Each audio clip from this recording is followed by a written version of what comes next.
Greetings, Ravenites, and welcome to the Ravens Realm Actual Play Podcast. This is the place for base gamers who are looking for an entertaining, informative, and highly strategic experience where we will bring you your wildest imaginations to life. Prepare to embark on an exciting journey into the world of Kids on Bikes, a popular RPG from Hunters Entertainment that will keep you on the edge of your seat. Now, please allow us to introduce our incredible cast of characters, firstly featuring our talented DM, Kai. Hello everybody, I'm Kai. I will be your GM for today. And then we have Brandon. Yo, I'm Brandon. Who are you playing? Joshua, who went to sleep with a concussion, and I might have to make a con save to wake up. I think it's so. To wake up. Chris, how about you? Hey, what's up? I'm Chris. I'll be playing Dan Scabia. Excited to be here. What about you, Mark? Hey, I'm Mark. I'm playing Jesse Wilder. Can't wait to see where this ragtag group of teens ends up. And then we have Ryan. Hi everyone, my name is Ryan and I'll be playing Wayne McCall. All right, and finally it's me, Justin Bourne, playing Milton Bradley, the 17-year-old oldest kid in the group, I think. Anyway, Kai, take it away. Oh my god, I wasn't prepared. Okay, wait, I don't have to do anything yet. Okay, so we're gonna recap last session by, I had everyone roll a d10. We're gonna start off with Justin, so you get to talk again. What's something that you remember from last session? So Milton encountered his father in the last session, and through the antics of his cohorts, he ended up being arrested, and he didn't help himself any. This is definitely not blaming anybody else, but we had kids driving a car into a tree, and then now he's all worried about the kid Josh, and then now he's trying to look in the forest, and he ended up finding a barn that may have the Sarah, her sister, or what's his name, Dan's sister there, Sarah Scabia. Oh, I also did a pretty sweet-ass move off the back of a truck, off of a bike that was off of a truck that was moving. Yeah, it's very cool. There's so much going on with Milton, and we'll get to that in a second. Chris, what do you remember from last session? I remember trying to stop Milton's dad, the cop, from interfering with us searching for my sister Sarah, and I tried to handcuff him at some point, or steal his handcuffs at one point, but that didn't work out. And then we all got arrested, kind of, or not all of us. A few of us got arrested. Dan, especially, got put in the back of a truck and then taken to the police station, where he currently is awaiting his trial, I guess, or release. I'm not really sure. But yeah, I just remember my sister is missing. There's a bunch of weird stuff going on in town besides that. The party that was supposed to be at the field fort was actually completely empty. And yeah, that's what I remember. Thank you. Mark, what do you remember from last session? Okay, I remember someone forcibly giving me a tire iron to attack a police officer with, possibly named Dan. One thing I can think of, like at the field fort, that I thought was kind of strange, maybe it's not something huge, but something that kind of has hung with me all week, was that Jesse was inspecting around in the field fort, and he I guess I failed a roll, but I felt a presence of something otherworldly, or like a ghost or something like that, and it just made me think that something was kind of like amiss. So that was one thing that kind of stuck with me from last session. Thank you. Who's next? Brandon, what do you remember from last session? So I remember that Joshua accidentally spilled his soda all over the chicken nuggets, and so he was stuck just working on the fries. Not the cop car, though. Well, that's the most important part, obviously. So it's all that is important is the food, and its current state of whether or not it's saturated by cornucola. Also, he took a drive through the woods. It turned into a walk through the woods. There you go. He lost his friends along the way, and he kind of forgot. No, for real though. He seeing the crisis that people are missing, and there's probably something like bad happening or something very strange with cars missing. He got a little freaked out. Tried to drive a cop car through the woods, failed miserably, and stumbled through the woods to go home and take a nap. Thank you. And finally, Ryan, what do you remember for last session? So we arrived for the party, but there was no one there, and so we looked around, saw a car that was abandoned and tires were slashed. We believe by a knife that was given from the coach, the football coach to the football team, and so we looked at the original and abandoned train stop, and we found some coins, and so we each took a coin, went back to the car, and then decided to head towards all the tracks before the cops found us. It was Milton's dad, who wasn't too happy that we were out late at night. I don't know, it was a big deal about it, but yeah, then Joshua took the car, crashed it, and then seemed to disappear as everyone got arrested, and then Milton hopped off and just left Daniel, Jesse, and I to go to the jail. And we found like this weird note, something about like flight of the birds or something was written on it, and it was in the back of Dr. Lane's truck who picked us up, but it wasn't in his handwriting, so I don't know what it means. Thank you. Yeah, you guys got a lot of the things. I will just say a couple of other things. Joshua has a hunting knife that was located in the slashed tires on Sarah's car. He did check it and the car did start, and her bag was in there, which was a little weird. You found some things in Sarah's trunk as well. Ryan talked about the secret message. When Joshua and Milton were walking through the woods, they found some weird markings on the trees in bright neon pink, which was a little strange. And Milton saw Mayor Longsby covered in dirt leaving his barn. So, with that, did I leave anything else out that anyone can think of? I don't think so. Yeah, I don't think Josh so. really does have a concussion we should be worried about. We're ready for our execution. No one is. Okay. Now I just want to kill you because you keep mentioning it. Yo, I did not drive the cop car into the tree. No, but you did swing a tire iron at a police officer. That was a complication. Okay. The fate of whether they will all die will be determined. But first, we are going to pick up back where we ended last session with Milton Bradley outside of the Mayor's Manor just before midnight on Friday. He's standing in the slightly less well-maintained lawn of the Mayor's backyard, and Milton had discovered that Sarah Scabia's car, or at least a red car, is inside the Mayor's barn. Justin, what does Milton do? Okay, so the first thing Milton does is he goes to inspect or look closer into the barn to confirm that absolutely is. Does her car have any kind of unique identifiers or anything like we would recognize?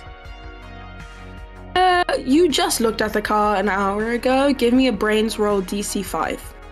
That's pretty high numbers for Milton. It was a station wagon, I think, right? It was a Renault Alliance. Oh. But kind of. Okay, I rolled a 4. Oh, it's like a hatchback or something, right? Yeah. And what? Like a convertible. A 5. Okay, I'm going to use my last adversity to make that a 5. Okay. So she doesn't really have any markings on her car that would make it distinguished, but you do see like strewn papers in the back that you know that you saw in her car earlier today. And you do see that they're flat tires as you look in on the side that you can see from that window. Okay. Is the barn locked? So You are looking through a window on the side. So if you were going to want to check to see if the door was locked, you'd have to walk around to like the side that's facing his back porch to go do that. I would like to try to do that and try to do the sneak thing to see if there's anybody around. Give me a flight roll DC 10. Holy shit. What about 33? What? Whoa. There's the 3 rolls back. bursts. What 3 do you have? implosions. He had a D10. 3 D10. explosions. Amazing. That's So- crazy. 1 in 1,000, right? You are absolutely just a shadow at nighttime. You can even tell that there's like floodlights on the side of the barn that you don't even trigger as you go around to see. And just because you got a 33, I'll say the barn's not even locked. Okay. Does Milton... Okay, yeah, Milton goes inside the barn. Hey, as you sneak inside the barn, it's a very weird space for a mayor to have. It seems as if it could have been old horse stables or something like that, but it's definitely been repurposed into some sort of like weird workshop museum type thing. And it's strange that a car is in here because it doesn't seem like the place that a car would be in, but because it used to have stables and stuff that have been gutted out, there's enough room for a car to be in there, but it's not as if it's like a garage for cars. Is there paperwork or anything strewn about that I could like look into or see if I can investigate?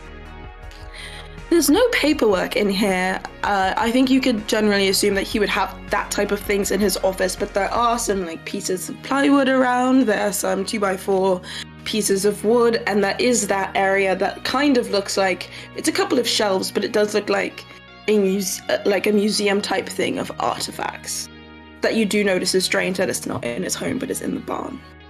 Okay, I would like to investigate the artifacts and see if there's any kind of notable signs or anything that I would recognize, or are they just like old school like demon artifacts or something? Demon artifacts. So there's a couple of things. There's like an old like football helmet from when the Colonels first started to be there. There's some there's some like weird Sparrow paraphernalia and stuff. Like there's a stuffed bird there that you find really strange. There's a lot of just things that I don't think you would think are valuable, but are just kind of old in the town. And you know the town doesn't have a museum, so the mayor having these types of things does kind of make sense. But there is one specific shelf that you do see is a little strange. It has a lot less dust on it than the other shelves do, and you can even kind of see like places where like the dust on the shelf itself has kind of been disturbed as things were placed on it. So there are 2 ones that you can tell are original bottles from the original batch of corn cola that was made in the town. The liquid has turned a kind of greeny color, and the bottles are a little yellowed, but they have like the original batch stamp on them and the original date. There is a stuffed European sparrow, but this one is completely albino, so that one's differentiated a little bit from the rest of them. And then you do see an old-looking key. This one is particularly stands out because there's no dust on it at all, as if it had just been put there. Okay, so if all the things listed, Milton would probably grab the key, and then that's pretty much what I would think Milton would go through, and then I think he would want to steal the car. Like, drive it on out, and go pick up the kids at the damn jail. You don't have the key to the car. Could I do something with hot wiring? Because he's a bit of a car guy. You want to hotwire the car? And then just Are take you it still on out. trying to remain stealthy? If I get it started, no. Then I'm just gonna like bust out like Dukes of Hazzard style. Okay, give me a...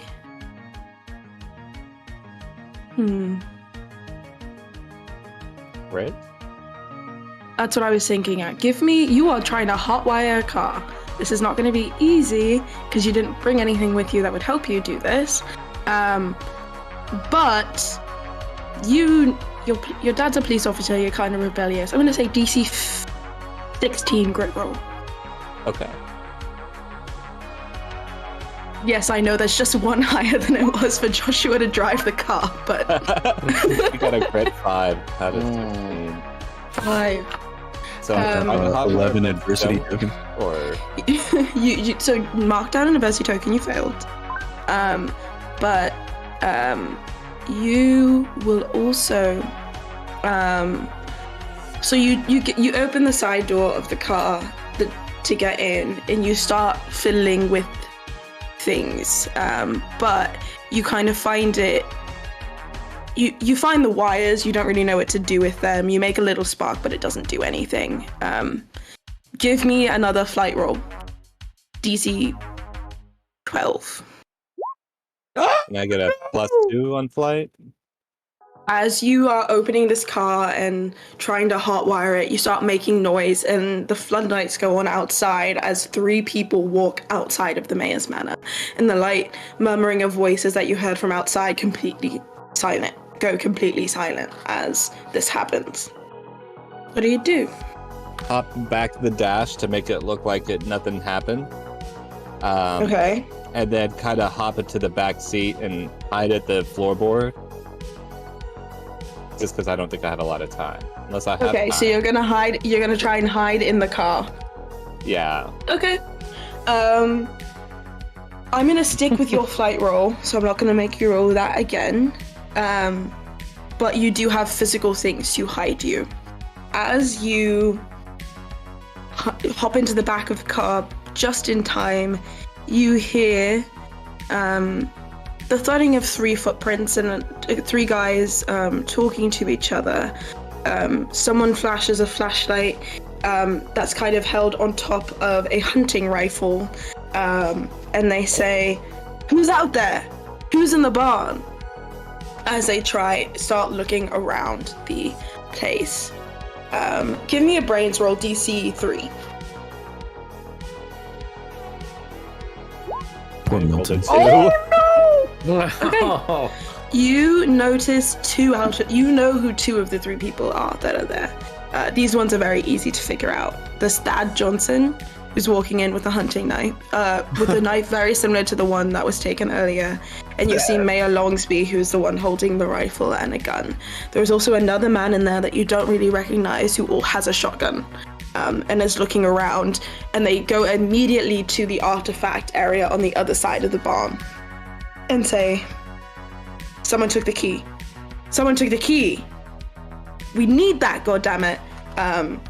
And you see the man that you don't know the name of run out of the barn and start looking and searching around in the surrounding woods. The other 2 start looking around the barn. As well to see if anyone's still inside. You're not well hidden, but you're not completely out in the open.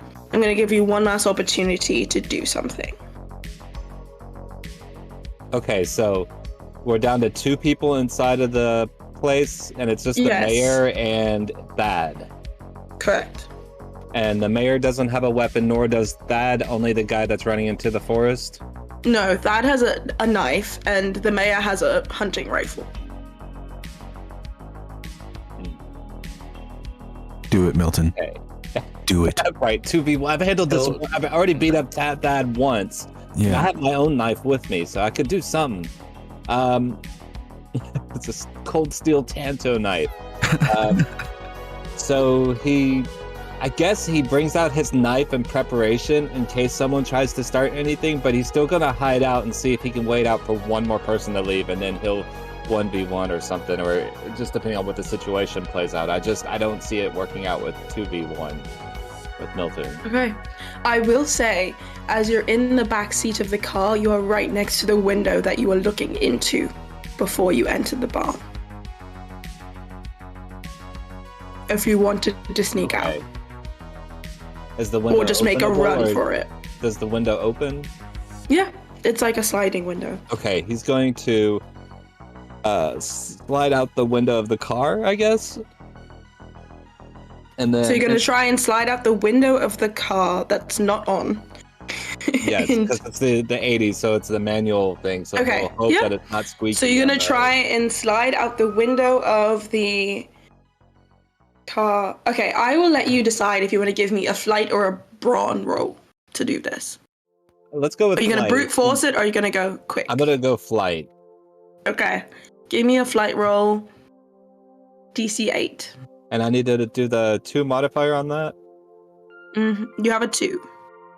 No, do you have a 1 or a 2? I can't remember. I think it's. I think it's 2, at least. one as teenagers. Oh, that's right. So -1 from that 11. So it's a 10. Okay, you made it.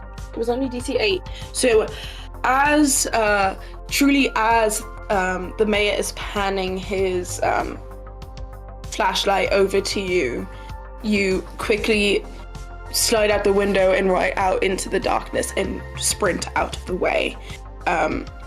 You hear him remove the safety from his gun, but no fire shots go off as you head out into the night. Okay, you have a key that you don't know what it is at all, but you know that they needed it for something. And then I think he Yes. would head to the jail because he knows where that is. He's gonna head to the jail. Okay, we're gonna cut to the jail now. We're gonna cut ahead a couple of hours. So it's probably about 1 or 2 o'clock in the morning. What are the jail boys doing? I'll look to them and say, "Man, Milton's so lame. He just left us. Hey, yeah. Like, who does that? You know? Like, I mean, I get it. It was his plan to jump out of the car, but like, could have like helped us or something. He I'm just left surprised us he made there. that jump. That was pretty rad. Yeah, me too. It was pretty cool. Not gonna lie. It was just kind of sucks for us, right? Yeah, are we in like a cell currently? You are in the one holding cell that the jail has. Do we have our backpacks? Because we never got them taken off. You do not have your backpacks. Is- They're like right outside at like one of the police officers' desks. Is Sheriff Bradley there? Like, is he watching us, or is he just like letting us be? He's in his office, so he Okay. has like a window that he can see into the holding cell. Can he hear us? Yeah, give me a brains roll, DC 4. Alrighty. Think, do I get a modifier? No, I get a +1. Oh. 12. There you go. You don't think he specifically couldn't hear you, but probably the cops at it in the same room as you could. Oh. But they seem kind of busy. Alright, I'll kind of like bring it to a whisper. So I found this note. Is it, do I still have it? Or did they take it from me? They didn't pat you down, they kind of just took your bags and your bikes away from you. Oh, okay. Yeah, I have So this. if you put it in your pocket, then you would have it. I had this weird note, and then like down here on the bottom on this like corner, there's like some weird. It's not even words. Like, I don't know what this means. You guys have any idea? What are you talking about, a note? Yeah, like it was in the back of Let the me see pickup it. truck. Yeah, I'll give it to you. Here you go. Looks like gibberish to me, but maybe Dan, you can solve it. You like puzzles and shit. Yeah, I don't know what this I mean, means. Maybe. I don't know. Reminds me of one of those death metal bands. Reminds you. Yeah. I'm not sure I know what this is. Oh, well. I mean, it must be important. It's not in Dr. Lane's handwriting. So, the last person I saw with Dr. Lane would be probably that weird kooky guy in the field. Where'd you find this, Wayne? Well, it was in the back of the pickup truck that we were all in. You guys don't remember? Like, Yeah. when we got here? When Malcolm gave it to y'all? Milton? Wait. Do I have it or do I not have it? I don't remember. No, you have it. Okay. Milton was like, I don't know what this is, and like showed it to you, the rest of you Oh. guys. Yeah, so I mean, I guess we could try to figure out what this means. I think it might be the kooky guy, because like, you know, it's all like gibberish, you know, it's not like actual words. You know the kooky guy? Mr. Hornsby? Yeah, that guy. Oh, I didn't know who you're talking about. That guy says the craziest shit. Yeah, doesn't he? Like, he was like being all. There was like some, I don't know what operation Dr. Lane was doing, but he was like doing something with him. But yeah, I mean, I guess maybe he left a note. Yeah, I don't know. He was the last person I seen, other than the doctor's daughter. She works there too, so it could be her. She was gonna go to the party. Actually, I don't know where she is.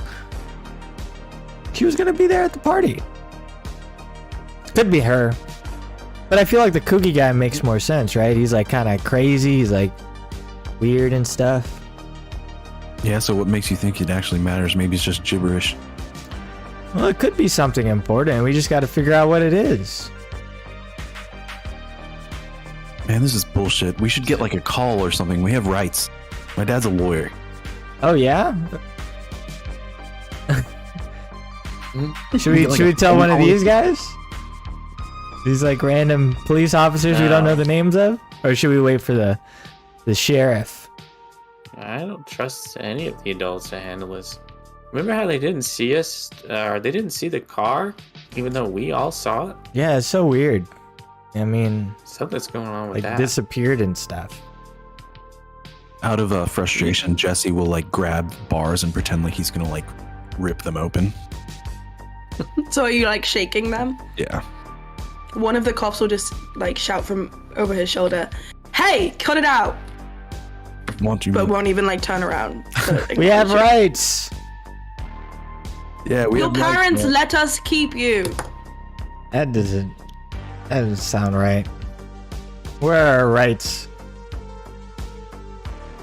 Shame. You almost killed a police officer. I'd stop talking about rights right now. Oh, when do we get to put in our last meal?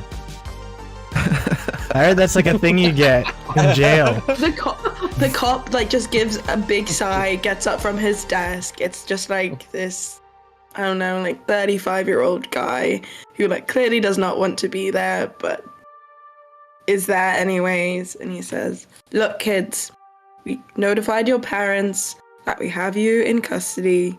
They said that you can stay the night as a punishment for whatever you did.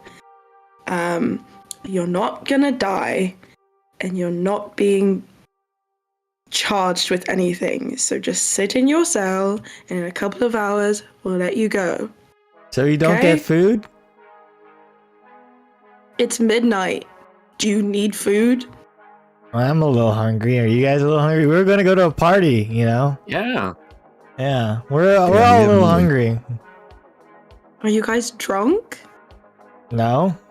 What? Are you? No, I'm at a police station at 2 a.m. on a Friday night turning to Saturday morning. Wait, is it midnight or 2 a.m.? Oh? It's 2 a.m. Sounds like the best time to get drunk, yeah. What is that, by the way? How old are you? 14. Look, I'll go get you some chips from the vending machine if you will shut up. Oh, great. All right. Don't we get like a phone call, at least? No, you don't get a phone call. This is bullshit. It really is. Do you have money to pay for the phone call? I got $2. Will that cover it? We don't want your money. Can you just sit in silence? And he walks away toward the vending machine. Alright. How the fuck are we gonna get out of here, man? I don't know. Maybe Milton's gonna come here and break us out, you know? That'd be pretty cool of him. But, hey, sir?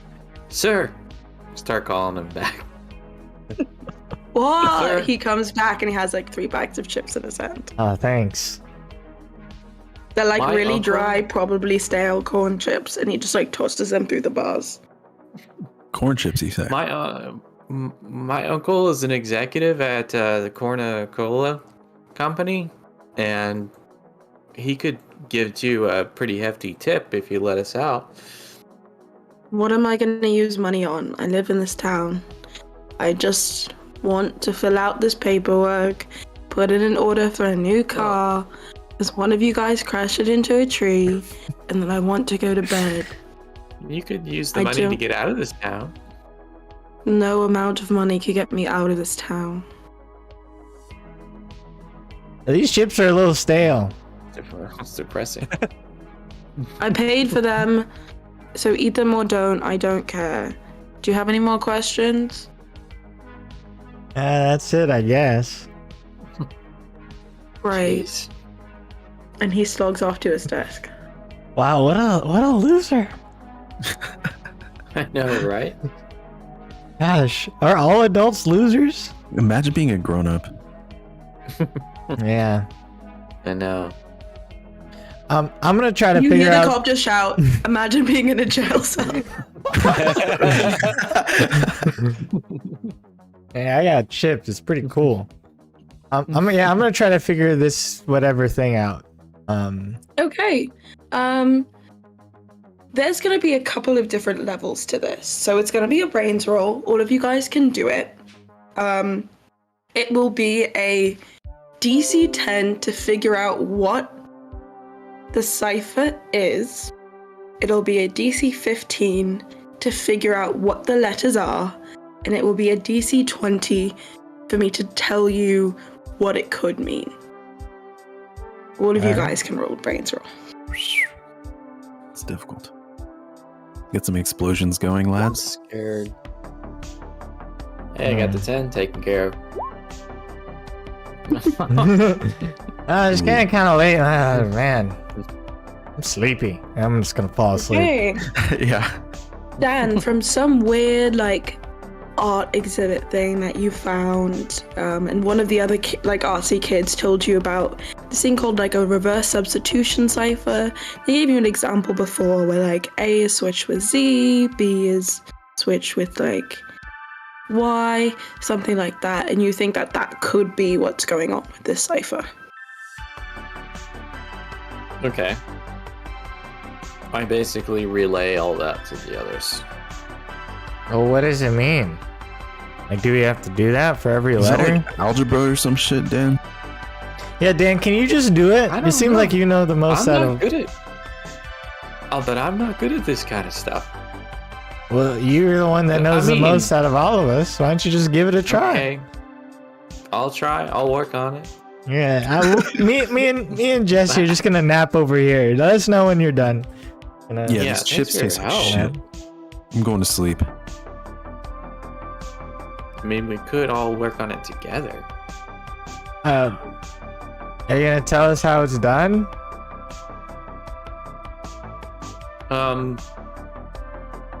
You know what? I'll just work on it. That's okay.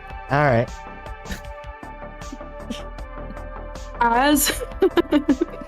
As Wayne and Jesse kind of nod off in the corner and Dan is working on this, Milton, you come into the police station. It's probably about, I don't know, getting from Solane to the precinct. It wouldn't probably take you that long, but I'm just gonna move the timeline around. So around 3:30. Cool. That's kind of what I had in mind. Okay, so Milton is aware of the entire layout of the police office or the police station because it's not very big, right? It's like one of those that's like a trailer or something, or is it like a full-on police station? It's a building, but it's like 1.5 rooms. It's very small. Okay, and are there any fences around the jail part, or is it literally just like a room and then I could be outside the jail? There's no windows on the jail. It's in the corner of the room that has no windows on it. Okay. But if and you were then- on the outside of the police station, you could see directly through to the back. Okay. The first thing I want to do is see if I could spot keys either on a guard or how many guards there are, kind of take in the room. There's about 5 officers that are in here. Your dad's probably there somewhere. They all Yeah. have keys on them. Are they all getting drunk? No, none of that. They're filling out paperwork and like phoning calls from concerned parents about other kids. Okay. Milton is going to create a distraction. He pulls out his cigarettes and his matches and Oh my performs god. some slight arson. This is the worst Oh my possible God, scenario. really? We're locked in a cage and you're lighting the place on fire. Are you lighting the police station on fire or just something outside? I'm gonna go. I'm assuming I can sneak in. If not, then this whole plan I won't be able to do. I mean, there's no. If you want to Do it. sneak in, you can, but it's like a room where there's people sitting at desks staring at the front door, Okay. and then your dad.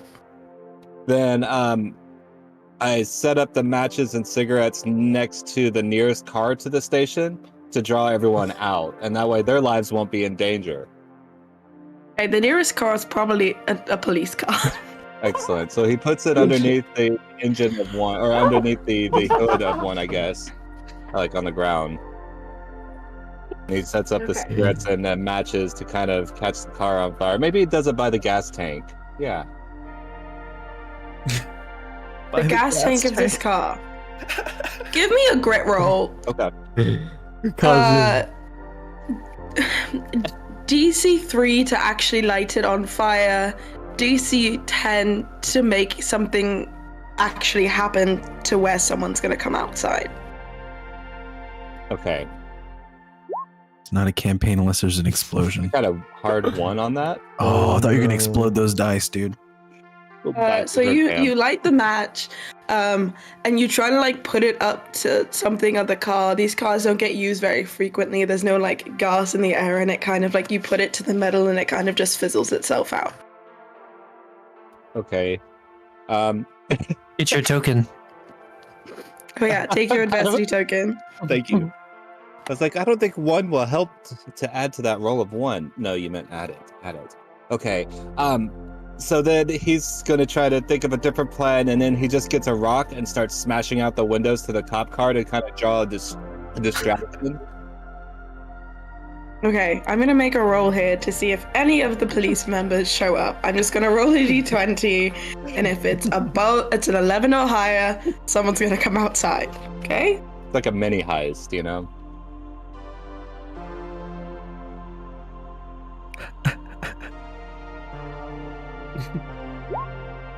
That's a 3. So you smash out all of the windows of this police car, and you see the half dead, half asleep police officers in there just like sitting and like writing, and someone in the corner is typing on the typewriter. One of them kind of looks up at the sound of smashing something, and you can clearly see on his face he decides it's not worth it and just goes back to filling out a report. Shit. Okay. I guess... Man. Okay. He's going to lie.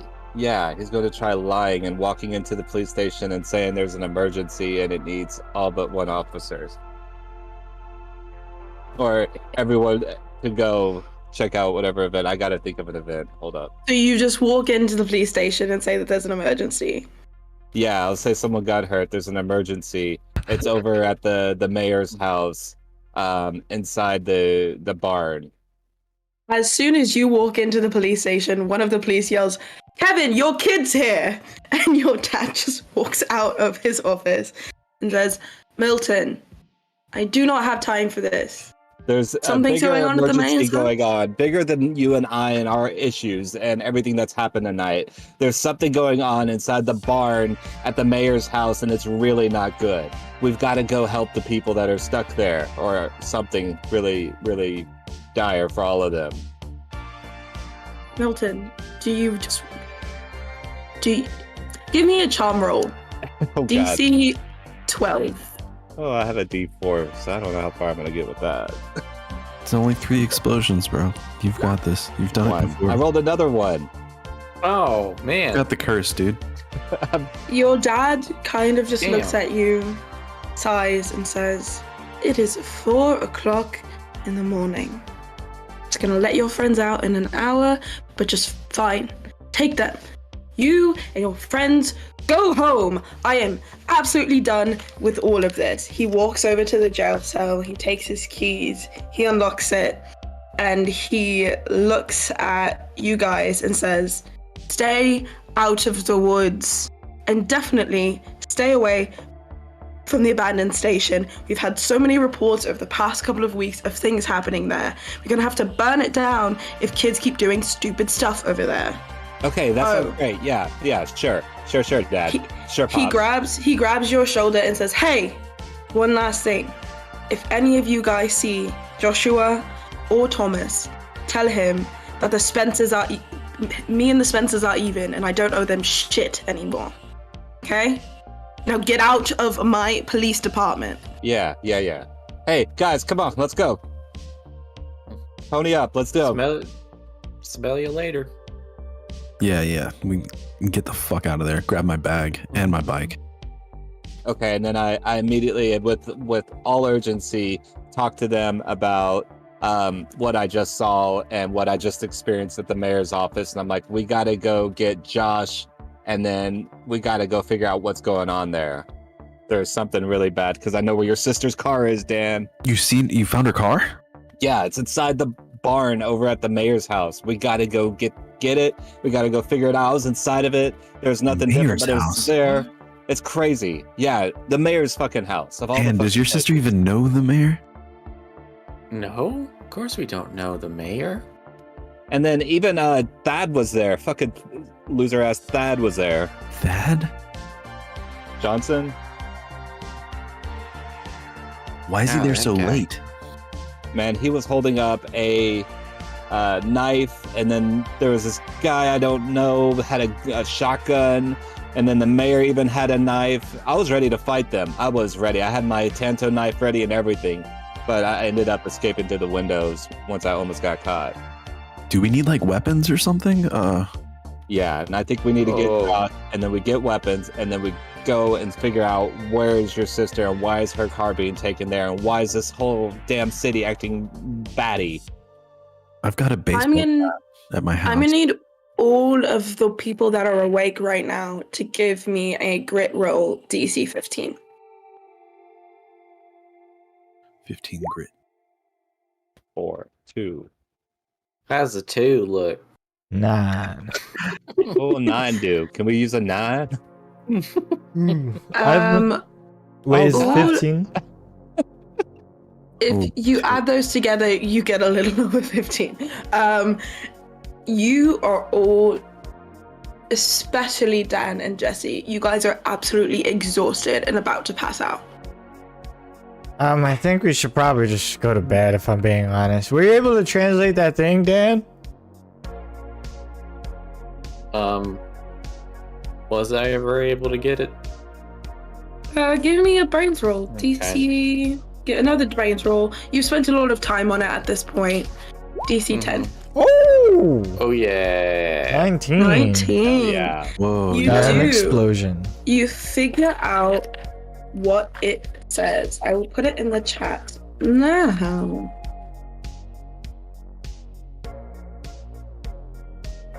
GM is typing. GM is typing.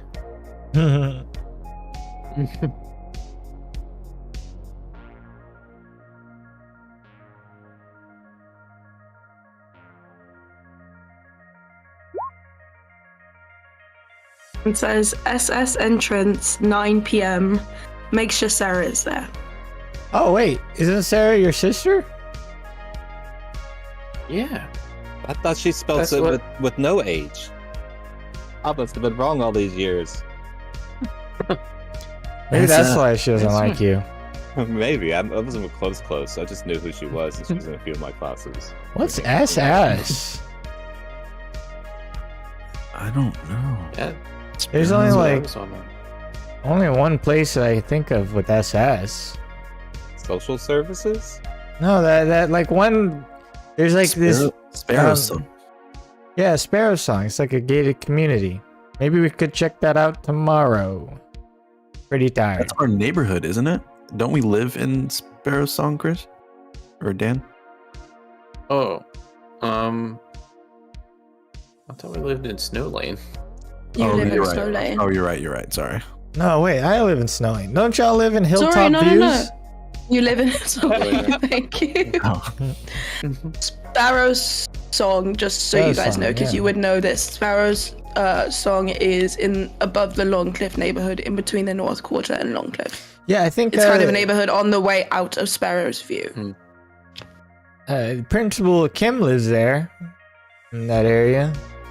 Maybe she's in on it. I never liked her or him. It's just going to be some weird conspiracy shit, man. This is fucking creepy. Milton, also your dad? What the fuck was he talking about? The Spencers don't, or he owes them something? What? Yeah, I have no fucking idea what he's got going on with that too. I don't even know who to tell that to. He told us, and I'm like, who am I telling that to? He said so much in so little time. He said to tell Josh Tell Josh? or Thomas.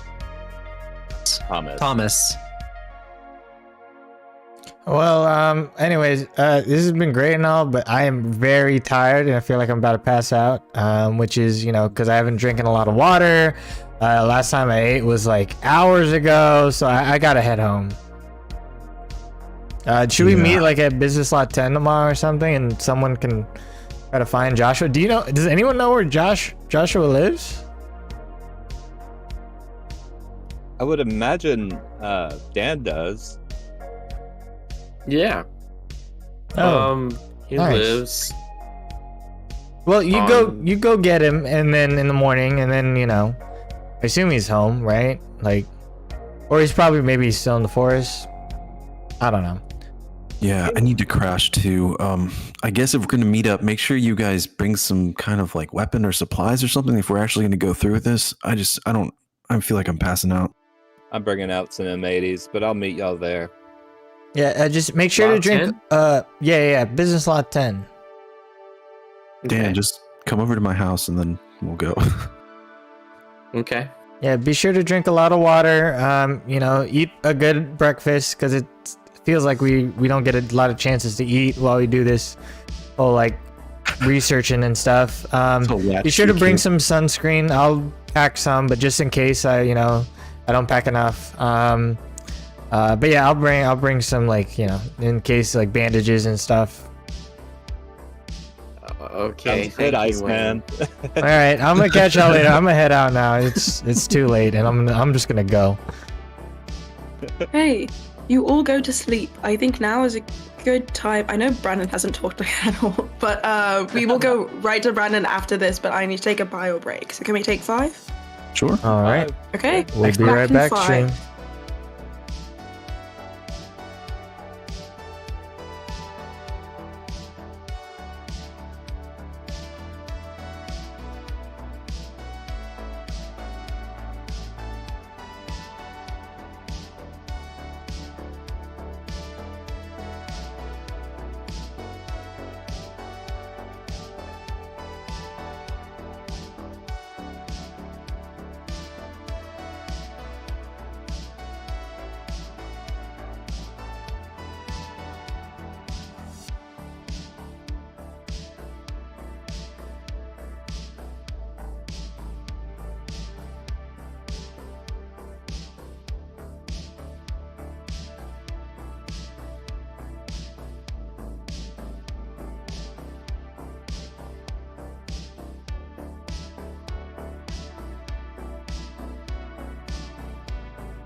Okay, so we're back now. It is Saturday morning. We're gonna start with Brandon's character Joshua, but I had the other 4 roll just to see what order we'll run scenes in.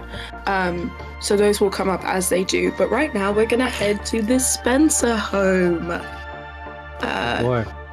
Joshua, you went to bed with a concussion. You went right to bed with a concussion. I wouldn't say right to bed, right? There was a little bit of detour. It was a long walk home. That's true. There was a long walk. You got some fresh air. You got to see the mayor's manor. You saw the cars in the parking lot. Not the parking lot, the driveway from your dad's friends. I'm just going to say, give me a grit roll DC 2. Ooh. Can't be 1, then you would always get it. Nice. 9. Great. Joshua wakes up in the morning. It's probably around 9 a.m. Have a little bit of a headache. Definitely dehydrated from running through the woods. You have a very purple... all night.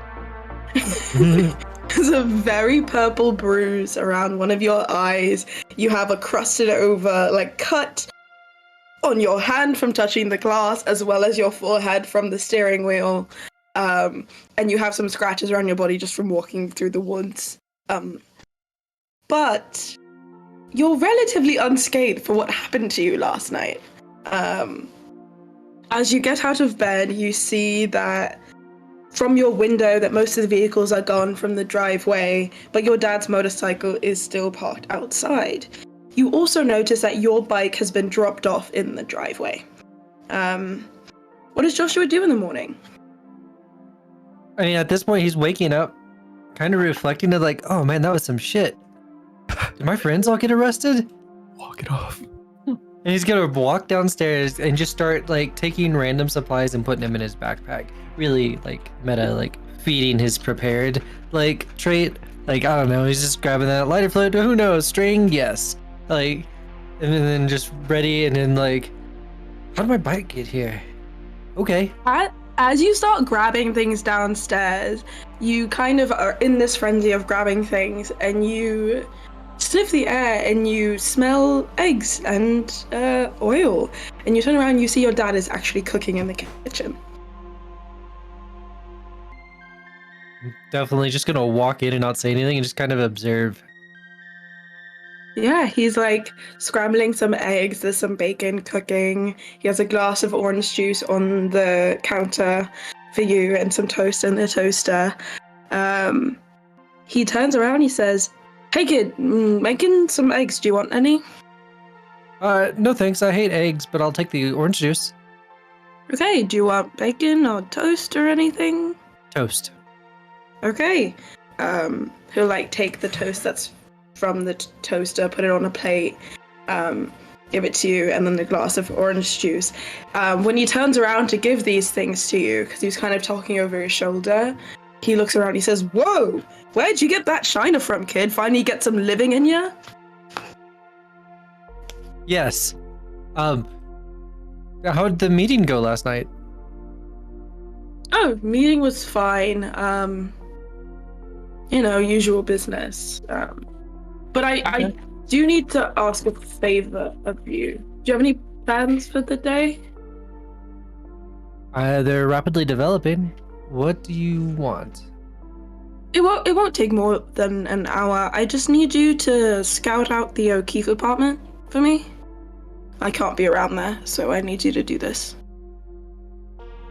Okay. Can I have $10 for lunch? Yeah, of course. And here, take this pager too. Do 4 at frequency 3, and I just need to know when the kid leaves and if the parents are home or not when he is. Okay. Great. Toast, orange juice. I have to go. There's some things going on. Football games tonight. You should come. They're playing my god, what's the town your grandparents are from? God, I always forget. Anyways, they're gonna be there. They're playing them. You should come and see your aunt and your grandparents and your cousins and stuff. The game. That sounds lovely. No, he wouldn't say lovely. He's like, okay, Dad, sure, and leaves. Like, the entire exchange is like really awkward. That was the intention. Where do you? So Joshua heads out. You have this weird pass from your dad. What do you do? I'm gonna ride around and see if I can see any of the other the crew like around or out, or go to the jail, or like just kind of scout out for where they're at. Basically using this as a segue to like run into them. Yeah, I would say you are probably awake a little bit earlier than everybody else is, but you're also the furthest away from where everybody else is. So by the time that you get ready and make your way into town, you head towards the jail and you notice that they're not there, but they have to be pretty close by. Right. With that, one more question. Yeah. Before we phase out, O'Keefe kids, are those any of my companions, or are those some other kiddos that I have forgotten? That's Grant's family. Okay. And Grant was the dude who served me nuggets? Yep. Okay. The most crucial detail. The nuggets. Context, right? Also the one who set us up. That's true. Maybe. Right? We all got invited from different people, you know? Like you and I you got invited by Grant. And then Daniel and Jesse got invited by, well, not invited. They just saw it on my sister got invited. And Milton got invited by I think it was Brad and no, it wasn't Brad because you beat him up. No, your two friends. Yeah, your friends. Well, Bradley, my friend Bradley, and then I also have two other friends. Mm-hmm. But I also have a bully named Brad that I beat up on occasion. Thad, not Brad. Thad. Okay. That's Thad. There's Thad and there's Brad. Yeah, not confusing Should I add a Chad in there as well? Brad. And there's also Bradley is a last name. So And we all hate our dads. Okay, we're gonna head to the Scabia home. Scabia. Such a good name, bro. Scabs. Okay. As you kind of, when you make it home from the police station, you see that both your parents' cars are parked in the driveway and they're asleep. As you make your way upstairs to go to sleep, you notice that Sarah's door is open and she's not in her old room that is now as some sort of like study.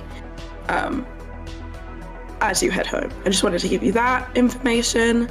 But then on Saturday morning, what time do you think that Dan wakes up? Dan wakes up? Yeah. Probably like 9 or 10. Probably can't sleep too long after, all that excitement, and he's worried, so probably only sleeps like a couple hours. Okay. As you wake up, you smell something that you normally smell most Saturday and Sunday mornings, which is your mom cooking way too much food for breakfast and like animatedly talking to your dad about the PTA meeting. As you head downstairs, your mom comes over and gives you a hug and says, "Hey Dan, how are you? How was your evening?" Not so good, Mom. Why? What happened? Give me a brains roll, DC 3. Okay. Not so good. 11. You know that your mom knows that you were in a jail cell. She's completely ignoring that fact. She's sweeping that under the PTO rug. She's like, this will affect my chances. Have you seen Sarah? No, I thought she was with you. I did too. She was not. Oh, well, I bet she's just with her friends. Okay. Well, listen, I gotta go. I was supposed to meet Jesse. I'm sorry, I gotta skip breakfast, okay? Jesse had something really important for me to do. Okay, that's fine. I do need to brief you on what happened last night, you know? The PTA meeting, of course, the town hall. I think that's a lot of important information. No, sit down. Sit down. Okay. Please. Thank you. Have some apple juice. I've made some pancakes too if you want any. But it seems as if the Halloween dance will be happening, despite all of my reservations. I feel like it will just take away from the Fleeting Fowl Festival, but I got outvoted there. Because, I know I've done all this preparation for the Fleeting Fowl Festival. It's only happening in 2 weeks, and it's like the Halloween dance is happening right then, and they're doing planning for both of these things, and it's a lot on my plate, you know? So I was wondering if you could, like, help me organize the Halloween dance, because I feel like it's supposed to be a time for mourning at the festival, and I feel like celebrating the satanic craziness of Halloween will be taking away from that, but maybe... Sorry, I looked at Ryan's face and now I got so laughing. I was like, that's just totally what that type of mom would say. Oh my god, that's funny, sorry. But anyways, your dad, if he can get off of work in time, will be chaperoning the event. So it'd be really great if we could have you on the inside, just getting students on board with this event. What? No, I don't do those after school activities. Well, you're so creative, so maybe you can like do the poster for it or something, or help with the decorating committee, like get your autistic side out. I want it to be a scabby family event of doing this. That's fine, Mom. Great, so you're on board. Okay, that's fantastic.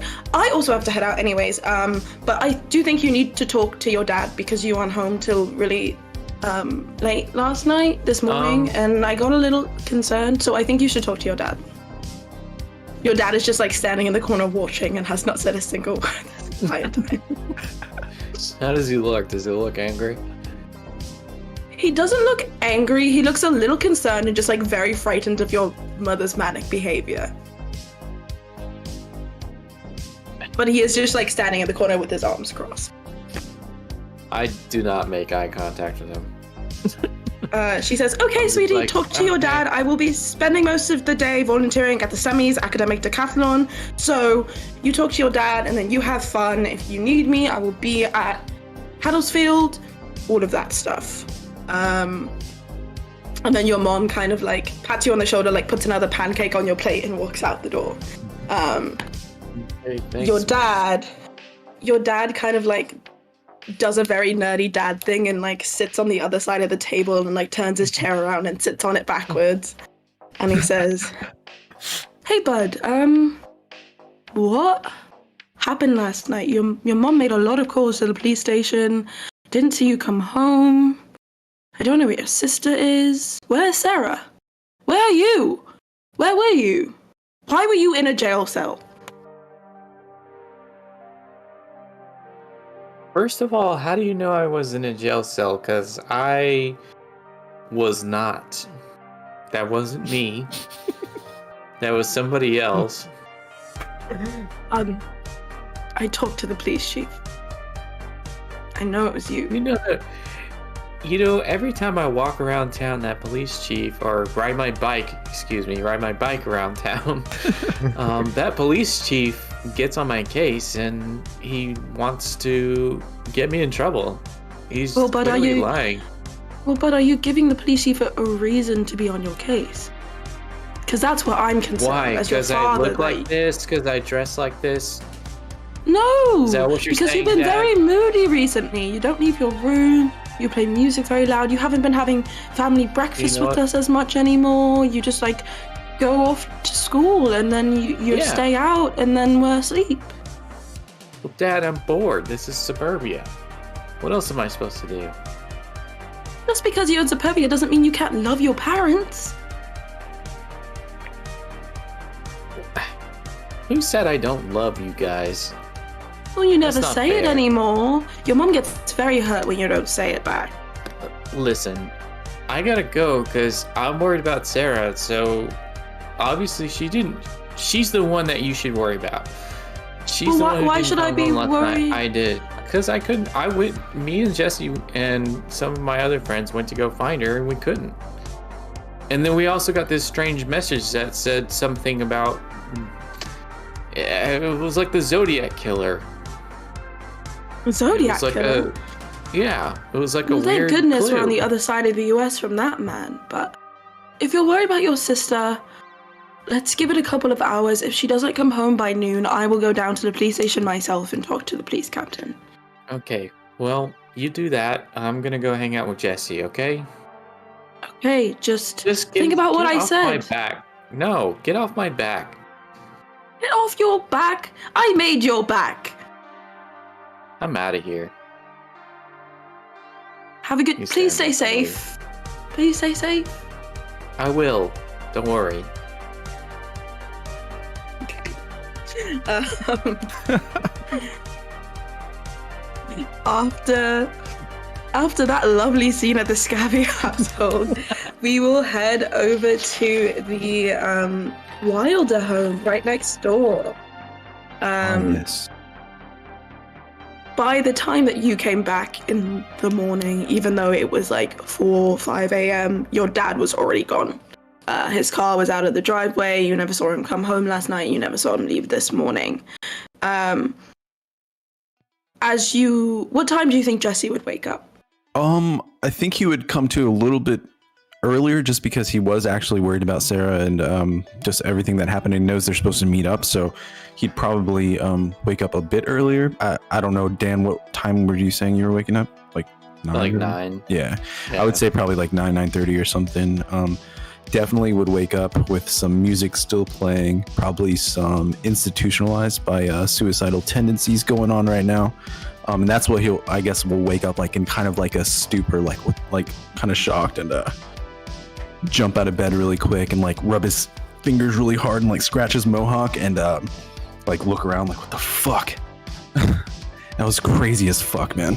And I guess he will immediately start he'll try and get in touch with Dan. Like maybe he'll try and call him or something. I don't know, like on the landline. I have no idea. I'm like probably already heading over there. Okay, yeah. You know the door's always open. As you go to reach for the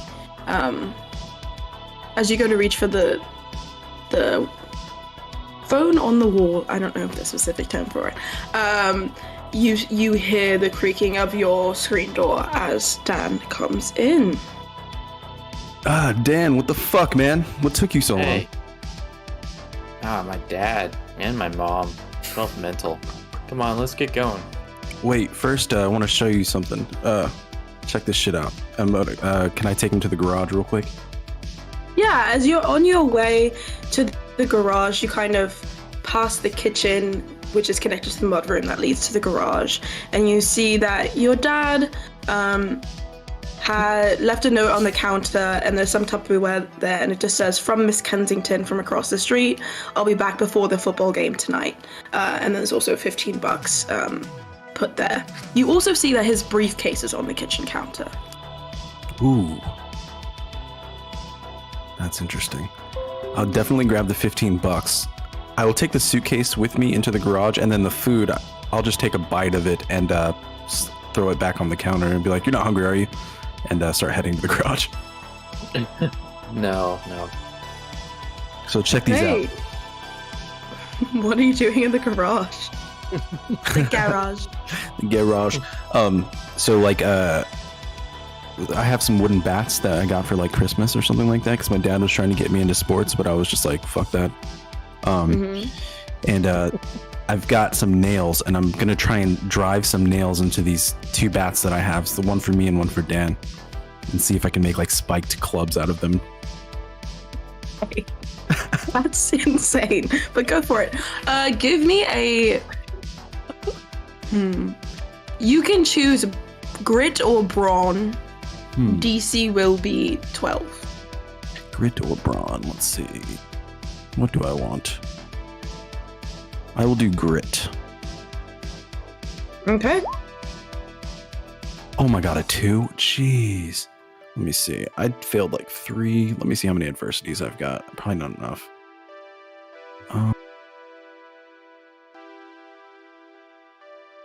Yeah, there's no way I have enough. Shit. I will not be able to do it probably. I hope I don't hurt myself doing this. So what happens is you try to drive these nails into this very hard baseball bat. You don't have a clamp, so it kind of just rolls around as you do it.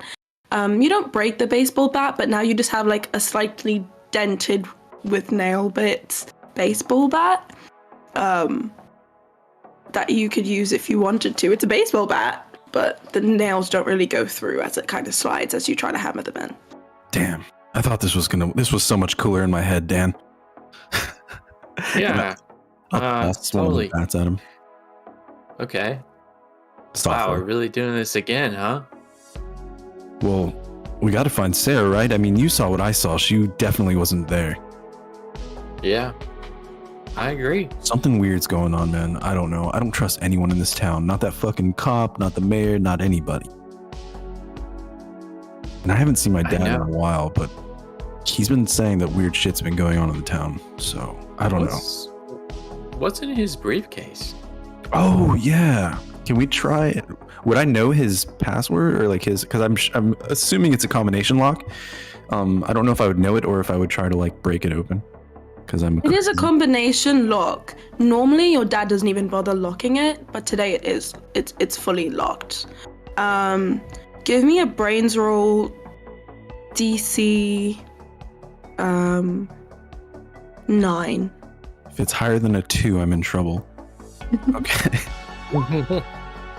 4. Okay, but I have enough. 1, 2, 3, 4, 5. I'll use 5 adversity tokens. Okay. It's a 4-digit code, and it's just the month and date of your birthday. Oh, yeah, that's what I was gonna say. I slammed my birthday in there, but sure. Okay. Sweet. Yeah, let me open this shit up. I'm like, I wonder what Dad's got in here now. He's always got dumb shit in here. It's like mostly paperwork, but I just like to look in it because maybe I'll find something cool one of these days. Yeah, you see a couple of contracts from MSI that you're not really familiar with legal jargon, but they do seem to be like purchase and sale documents. And the signatory at the bottom of it is someone named Paul Stamford. Paul Stanford. You also see it's a bubble wrap envelope of sort that seems to have a piece of glass in it. Jesse will totally grab that and rip it open. Inside you see a small, thin, perfectly circular, perfectly having the exact same millimeter, 2 millimeter depth of it. It seems to be some sort of lens. Can I look at Dan with it up to my eye? Do I notice? Yeah, he just seems really weirdly. It's a little bit of a fisheye kind of lens. He seems a little big and out of proportion in some areas. Give me a brains roll, DC 6. Let's see.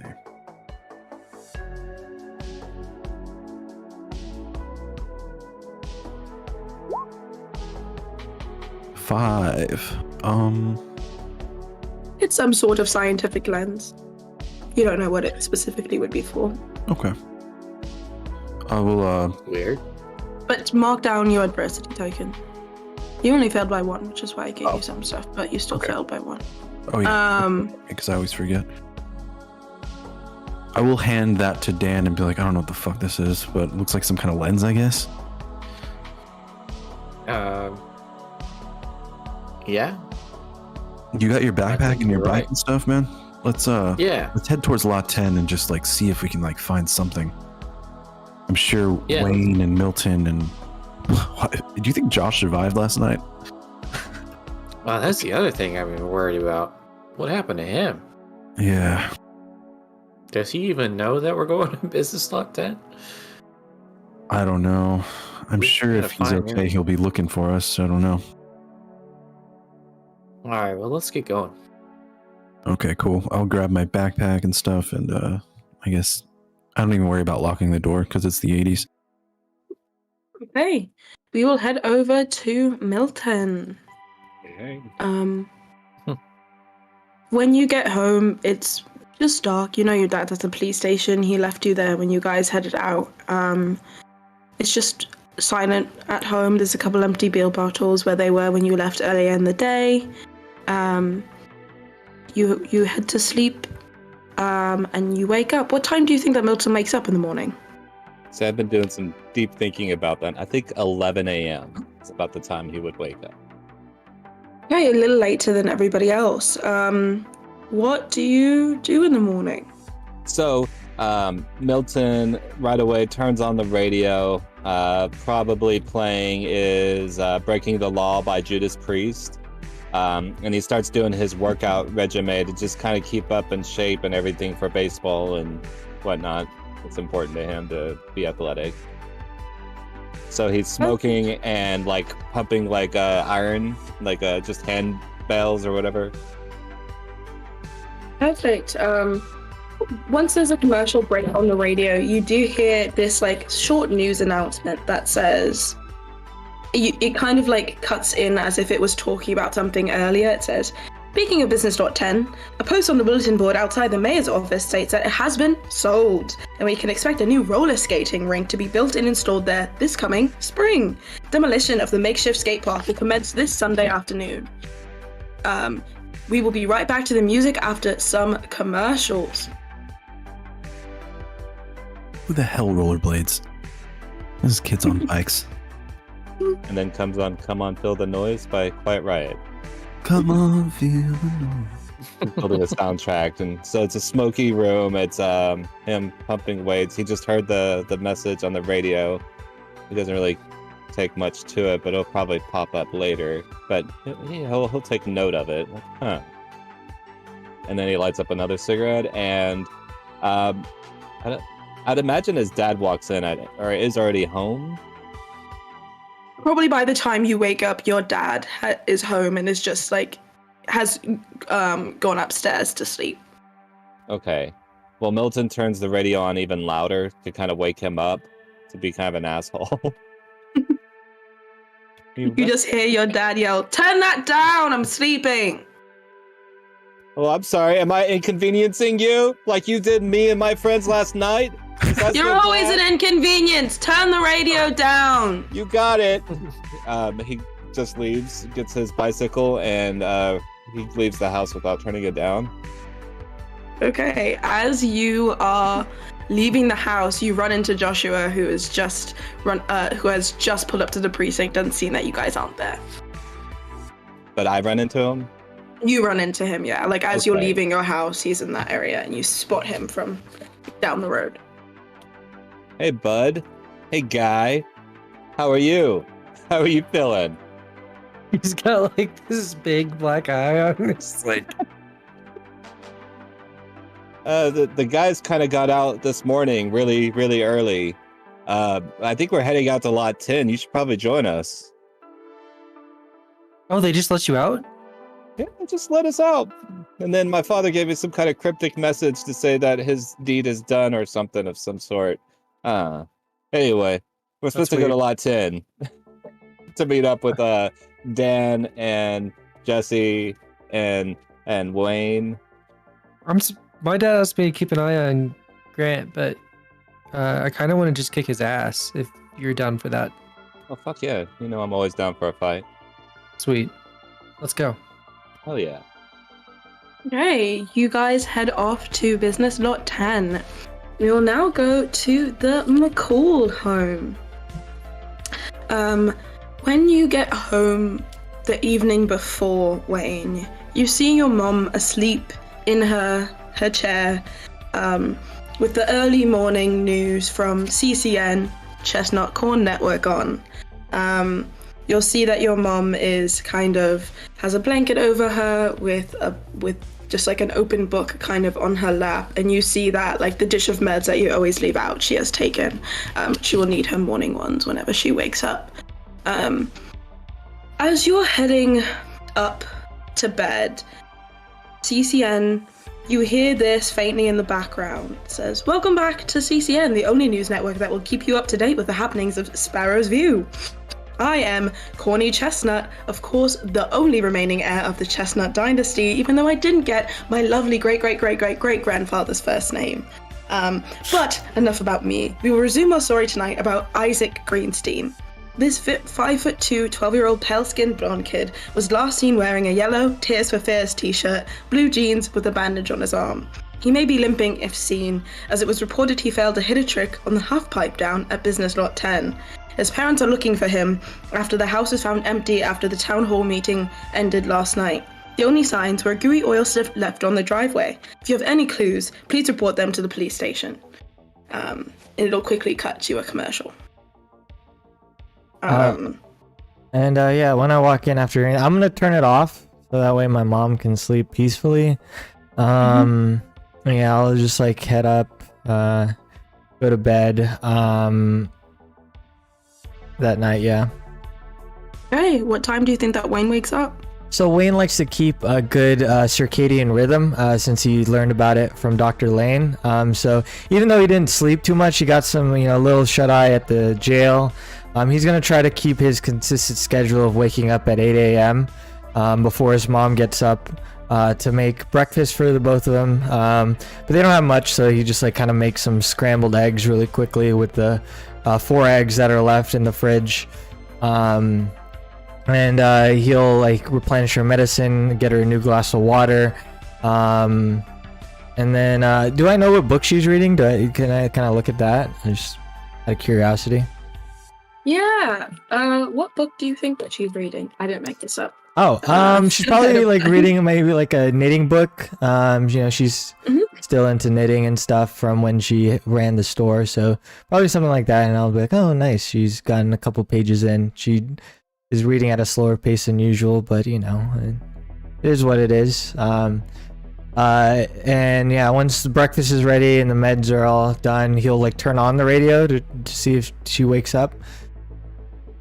Yeah, as you turn on the radio, your mom kind of wakes up, as this is your daily routine that you guys do, and she kind of slowly walks out of her room, still wrapped in a blanket as she gets really cold. This time of the year, she comes over to you, gives you a hug and a kiss on your forehead and says, "Good morning, Wayne. How are you? How was your evening?" Good morning. I think they told you, but I was in jail. But I made friends, I think. I mean, it's not like the bully people that I hang out with and patch up for now and then, but like actual friends, people who look out for each other and stuff, I think. Oh, well, as long as you made friends, that sounds so great to me. I'm just glad that you're home safe. I don't see any scratches on you. And she does this motherly thing of turning you around, patting you, rolling up your sleeves to see if you have any cuts on you. Nope. I've been the one who's patching them up, and we're hanging out today. Actually, we're gonna look into something. There's one of their sisters is missing, so we're gonna try to find her. But yeah, I'm really excited for that. Good. That sounds so good. I'm glad you're having an adventure. I think I'm gonna try and pick up that scarf that I was knitting a couple of months ago. I was reading in my book a new stitch, and I think I want to try it out. All right, just be careful. Don't make sure not to prick yourself, and if you do, I'll leave some bandages just in case. I did notice something though. Yeah, what is, Annie? You know that Polaroid you keep by your bed?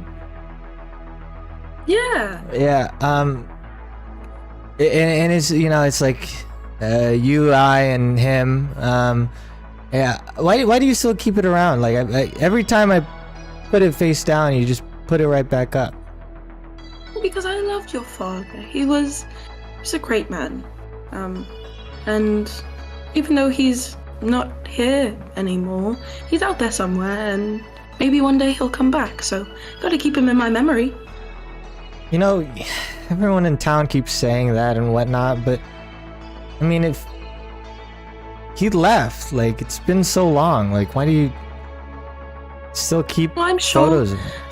I'm sure he had his reasons. He used to write on your birthdays. I still have all those cards upstairs. You do? Yeah, of course. You were always so stubborn. You never wanted to read them, but I do have them. I don't know. Maybe one day I'll take a look, I guess. But yeah, I'll put you to bed. I'm about to head out. I'm gonna take some water bottles, some of the sunscreen and protein bars for everyone. And I think one of them might need some ice, so I'll take that too. Yeah, I hopefully won't be too long. But if not, I'll leave your afternoon medications by your table and such. But yeah, don't worry, I'll be safe. I'll Okay. always come back. Okay. Give me a brains roll DC 3. Sure.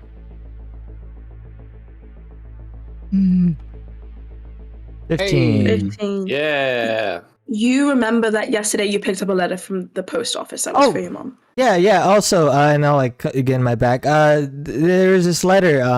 When I was at the post office picking up some packages for Dr. Lane, they said that you had something. I can't tell what it is. I didn't open it, so here you go. Just slide it over. Thank you. She says thanks, and she opens it right in front of you. She doesn't really keep any secrets from you. What is it? She opens it. It is a check for $100,000. Your mum looks very surprised about it. She says, "I never thought we would ever get this." Get what? Who's that from? You know when I closed the shop a couple of years ago? Oh yeah, I mean, it didn't work. yeah. Well, I was looking through paperwork and I found out that your father had bought the shop, so we weren't really renting it all those months. So when I tried to contact the landlord and say that we would be vacating the premises, they said that there was an interested buyer, but that was 2 years ago, and I was just happy that we wouldn't have to keep sending checks in the mail. But I guess he finally paid out for the shop. Is there a name on the check? I'll look. There's no name. There's just a signature. It's from a company that says PCN Holdings. Oh, weird. Well, I guess this is great. Maybe we can fix up the place a bit. Well, I guess it'll pay for a lot of things. For you. It'll pay for you to go to college. This is great. No. I mean, you come Yes. first. It's you and Dad bought it. No. You are my kid. This is for you. Well, now I have In something. the to do 80s, today. college is cheap, so it's more than enough to go to college. True, but But he says, well, I have something to do today now. I'll total down to the bank. I'll get this deposited, and things are looking up. You're making friends. We have some money. Everything's gonna go well. See, I can okay. I feel like I could walk to the bank today. It'll be a good day. Are you sure? If you need, don't hesitate to page Dr. Lane too. I'm sure he gave us a ride last night, so I'm sure he's, he owes me a couple favors, so I'm sure he would give you a ride if you need it. Absolutely. Well, you go off. You have your adventure. You have fun. Don't worry about me.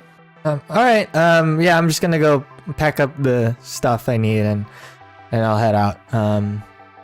Cool. Okay.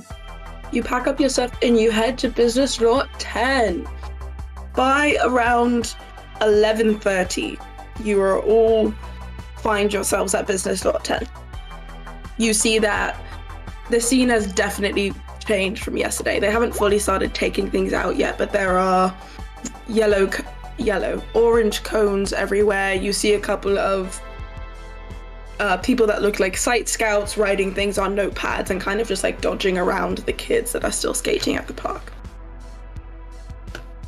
And I guess we're all together. Mm-hmm. You all will see this sunscreen, this tube. It has a corn on it with the shucks of the corn closing itself, protecting it from the sun. And it says cola screen. And it's made by MSI, kind of on the bottom. I'm putting that on, and I put on a lot, so it's you can see the white on Wayne's body. It says, "Oh, you guys are here! Been waiting. It's like that old zinc-based. Yeah. Nice. I got some sunscreen if y'all want it. Also got some protein bars and Joshua, you look terrible. Here's some ice. As we're riding up, Jesse is kind of leaning on his front handlebars and he's talking to Daniel. He's like, yeah, man, so I totally think you should reconsider getting a mohawk, man. You get a lot more ladies. It Is everyone looks worse here? than it feels. It looks worse. Yeah, I hope so. I mean, I did a good job patching your scar up, I think. Looks better. How did y'all get out of jail? Milton's dad just let us out. Okay. Yeah, he was like, I was gonna hold you to 5 a.m., but he was like, Milton showed up. He was like, it's fine. I'll just let you out now at 4 o'clock. So. By the way, Josh, you're super ballsy doing that. That was insane. That was pretty great. metal. Hell yeah. That was Sorry crazy. for just walking off, but I figured I could get away and then bust you out of jail. It was so cool when you stole the cop car. I thought you were a dweeb. I was very mistaken. You're like a real punker, man. Yeah, I'm hungry. Y'all hungry? Let's go get burgers and then we figure out. I got some protein bars, and I'll pull them out. How far are we from fucking McStuffins? Probably a little bit. We're actually at the place we want to be. So he's like, okay, we'll get burgers after this. Yeah. And it just completely ignores the protein bars. They look gross. Oh. Jesse I'll just will put them take away. Oh, yeah, there you go. Who are those guys? Like, I'll point out like the construction workers, the foremen, the layer people. What are they doing here? They're not kids. Yeah, I guess they're gonna finally do something with this damn empty lot. Oh, I heard something about that on the radio. Like they're building like some kind of skating rink or something here. Skating rink. Yeah, I know. Who It's skates? weird. Exactly. Yeah, it's weird. Like girls do, I think. That's about Yeah. it. I've wanted to get rollerblades like I saw on TV. Blade. Wait, is that those are the 90s, aren't they? No, he doesn't say that. Fuck is That's that? insane. What the fuck is that? Let that be stricken from the record. That's When did rollerblades What happened to come you, out? Milton? Oh man. Yeah. I saw some crazy shit, guys. We have something. I've kind of touched on it a little bit, I know, but like now that I have everyone together, I literally saw the mayor closing the barn door to their house, and then I went and snuck into the barn and saw Sarah's car there. And then I went to investigate, and inside it was exactly the same car as we left it. And then I almost fucking got caught. Like, I had the mayor, some dude with a shotgun, and then that dork, Brad. Thad? Brad? Thad, there we go. That dork Thad. Dad was there. Yeah, and he had a knife. They were drawn and ready to do some damage. But I'm slick. I slid right through both windows, got out of there, went to the jail, and then talked to my dad. Well, actually, if y'all want to know a funny story, I tried to burn the place down by lighting a car on fire. It didn't work out very well. I saw it on some kind of news report on how to do it, but it didn't work. And then I was trying to go in and try to sneak in, but then my dad saw me right away and then let y'all out for some reason. Yeah, I feel like we need to gather all the information that we have and just figure out what we want to do from here. Because we were able to decipher that note, I think, that we found on the back of the truck. Yeah. It said SS entrance 9 p.m. Make sure Sarah is there. And we were thinking like the only thing could be like Sparrow's song, maybe, that starts with an SS. It's a gated community. It has an entrance. So maybe we check that out. But also, you guys remember that kid yesterday that got hurt really badly here at Business on 10? Isaac? Yeah.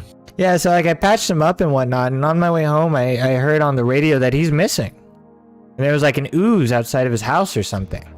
On the ooze? Yeah, like a black ooze is all that found outside of his house. What? Sounds like he's like the next kid missing on the whole like missing kid thing that's happening in this city with a lot of kids. So we're missing Shell Marshall, missing Isaac, and missing Sarah Scavia.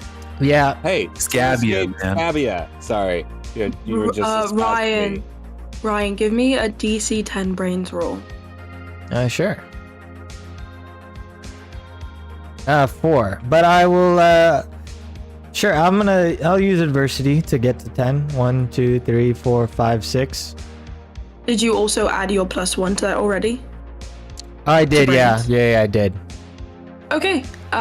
You use those adversity tokens. You remember when you were at Dr. Hammond's yesterday that you heard Mr. Hornsby mumbling about Black Ooze. Yeah, Mr. Hornsby was talking about that Black Ooze too. That kook out in the farm side of town. So maybe he knows something about that. Yeah, Mr. Hornsby does say a lot of weird shit. Maybe he should be fucking around here somewhere. He's always like on the outskirts. Well, we're not in that. We're in the city. He's like outskirts is like further away.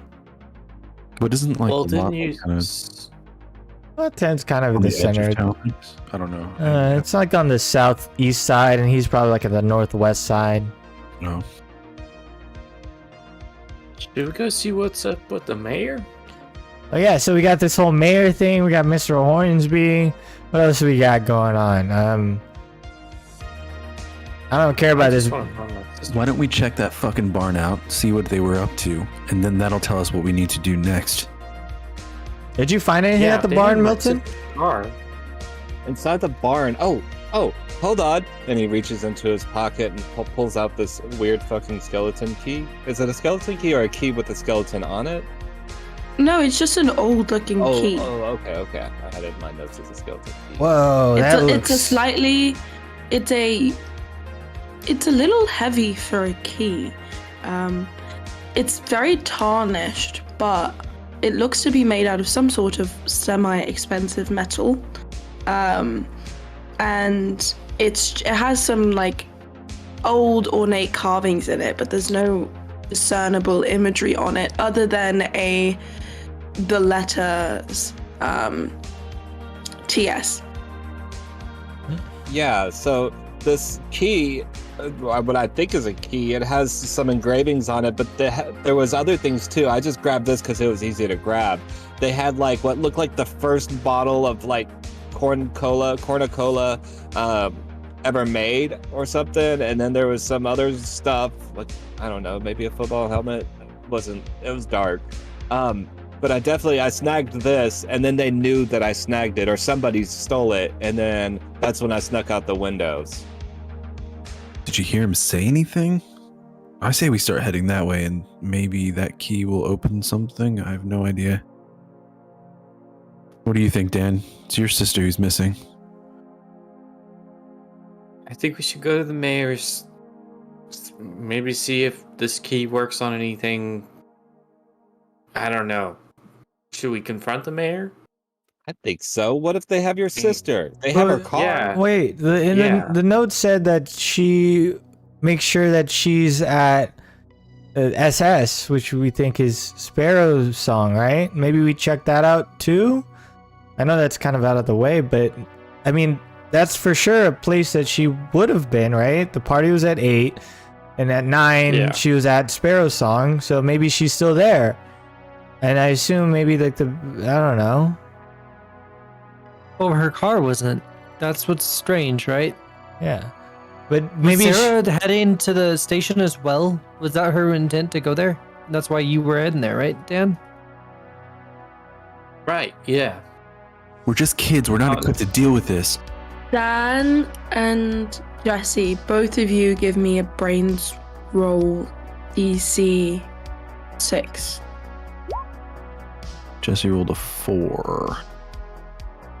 Should I use adversity? Dan got a 10. Oh, you got Big 10? brain time. It is weird, but you remember that with the timing on the pager that you read, there is no way that you think that Sarah got that message because you had the page, like you saw the pager and it came through after she had gone, right? So it's very unlikely that she saw the message to be there, which makes it even more strange.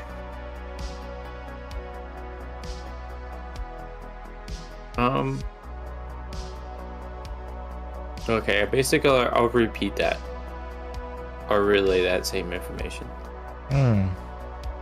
So she didn't even know that she was supposed to head there, but she headed there anyway? I still don't understand why we saw her car there, but if her car was there and at the barn at the same time, I don't know. Maybe we should just go knock on the mayor's door. Why did the to police get show up? answers. We were missing, and they had, like, apparently some parents were calling that we were missing, and they looked for us and they found us in the forest. Is what your dad said, right, Milton? But the police wouldn't even but- look for your sister unless it had been 24 hours. Exactly. There's something fishy about that. Right. That doesn't add up too. Were they looking for somebody else? How many people have gone missing in the past week? Well, 3 from how many we've counted so far. As far as we know. Yeah. We get Are we busting into that barn? Let's do that. Yeah, Let's, let's fucking where? do that, and then we'll try to get to the other place, the SS, by 9 tonight. Yeah, that sounds solid to me. All right, let's ride. That was good. And Let's hey, ride. guys, I gotta say From the- something though. I was wrong for calling you all babies to my dad. You're all tough as nails, and I'm proud to be y'all's friend. Oh, thanks. Y'all aren't babies. Thanks, buddy. As you guys start to pedal towards the mayor's manor, which is actually not very far from Business.10, it's in Snow Lane, it's just a short bike ride over to there. But as you are going down the road towards the mayor's manor, you see increasingly more and more signs that say Timothy Longsby up for re-election. I'm going to show you this because I made it a while ago and I really want to show it to you guys. It's really stupid. No. This is the poster for his re-election. Hold on. I mean, His Keep us flying campaign like slogan. them birds.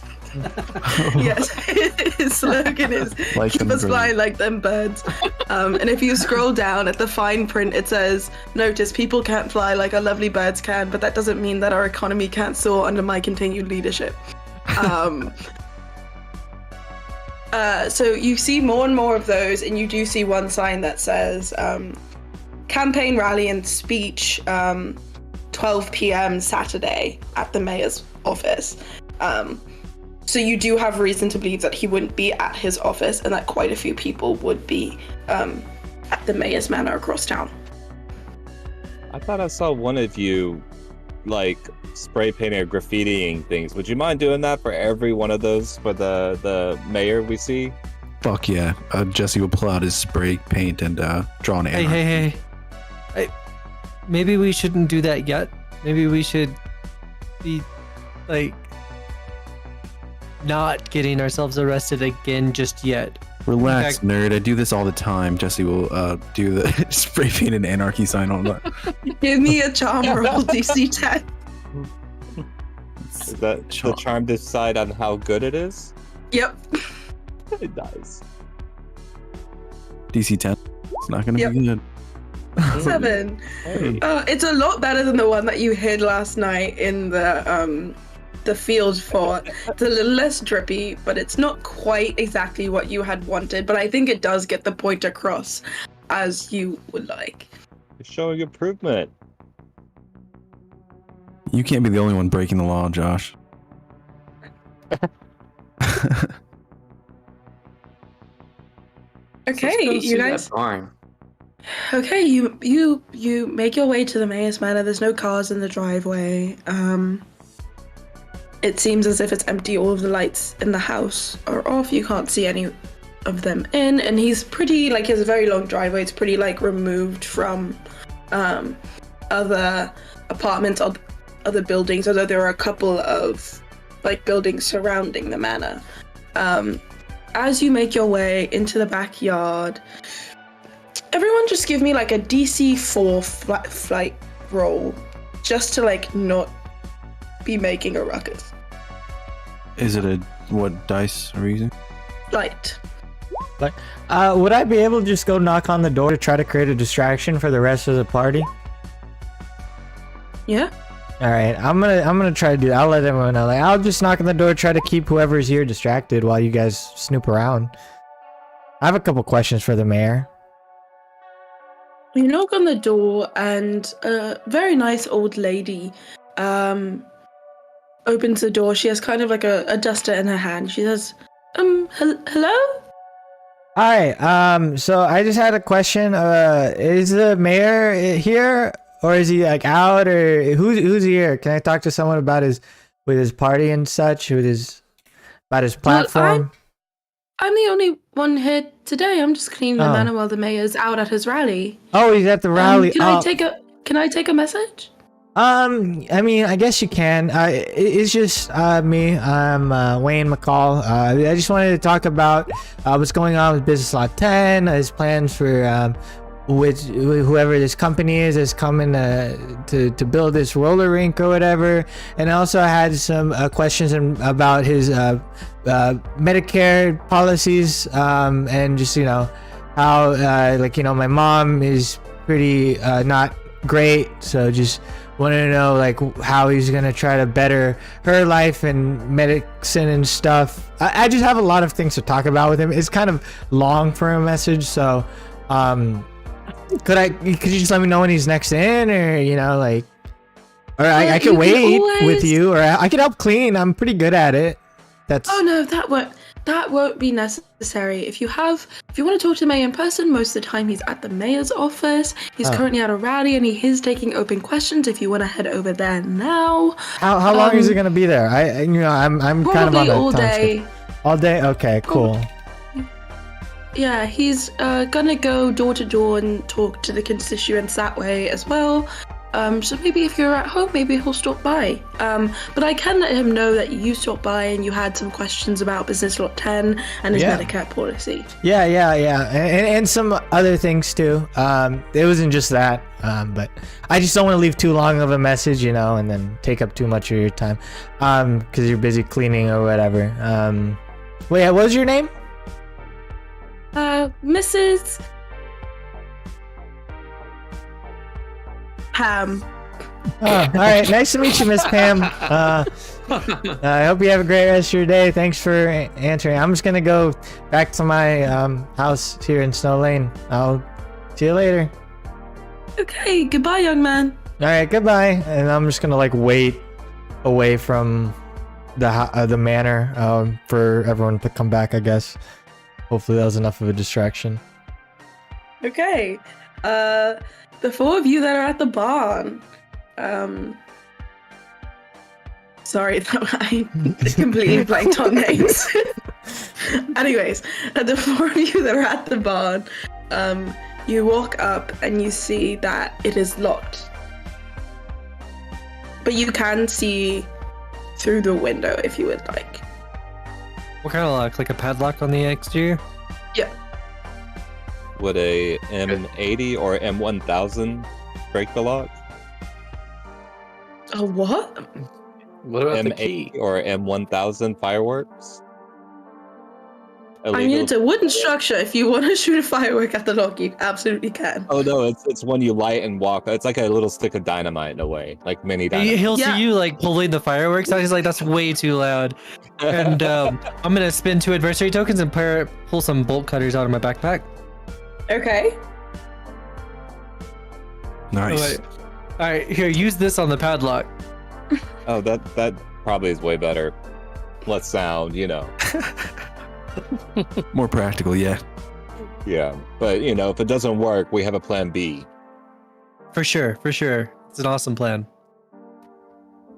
Okay, as you break the lock, you cut it open and you enter the barn. It's completely empty. There is shelves are empty, no car, no wood, no plywood, no nothing. It is an empty barn. Is it a what is the floor dirt or is it like? It's like dirt with like sawdust around, some wood chippings and things like that. Does the ground look like it's been disturbed recently, or are there footprints or anything like that? Yeah, there's some footprints around. Everybody give me a crit roll DC 8.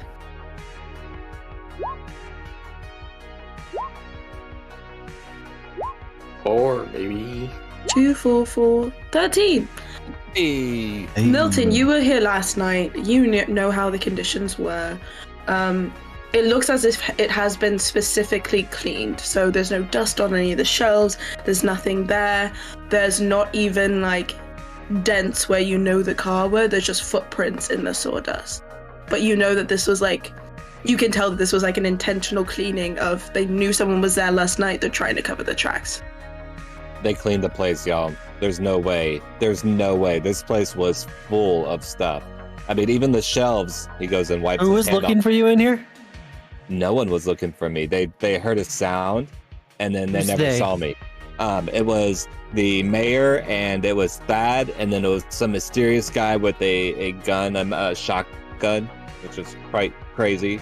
And so, like, I made it out the windows and avoided all of them. So they never once saw me. They just knew that the key was gone, and then they knew I was somewhere in the area, but they never got me. So.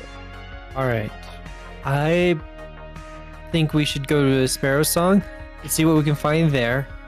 And then if all else fails, we show up at the mayor's address and see who all is there and see if we can find this mysterious person with a shotgun. Is that old can of cornucola still here? No. Fuck. I wanted to drink that so bad. Then along the way, if we see Thad in town or wherever, we need to isolate him, like, and get him off to the side. Oh, that won't be hard. I've handled him a few times.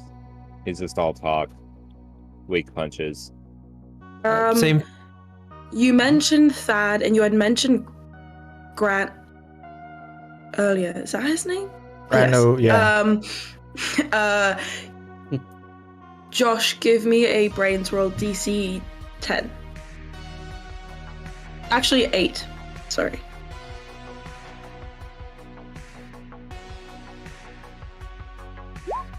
Two. oh Yeah. Rolling D10s here. Okay. I'm just not going to say what I was going to say. Okay? You guys are going to Sparrow Song?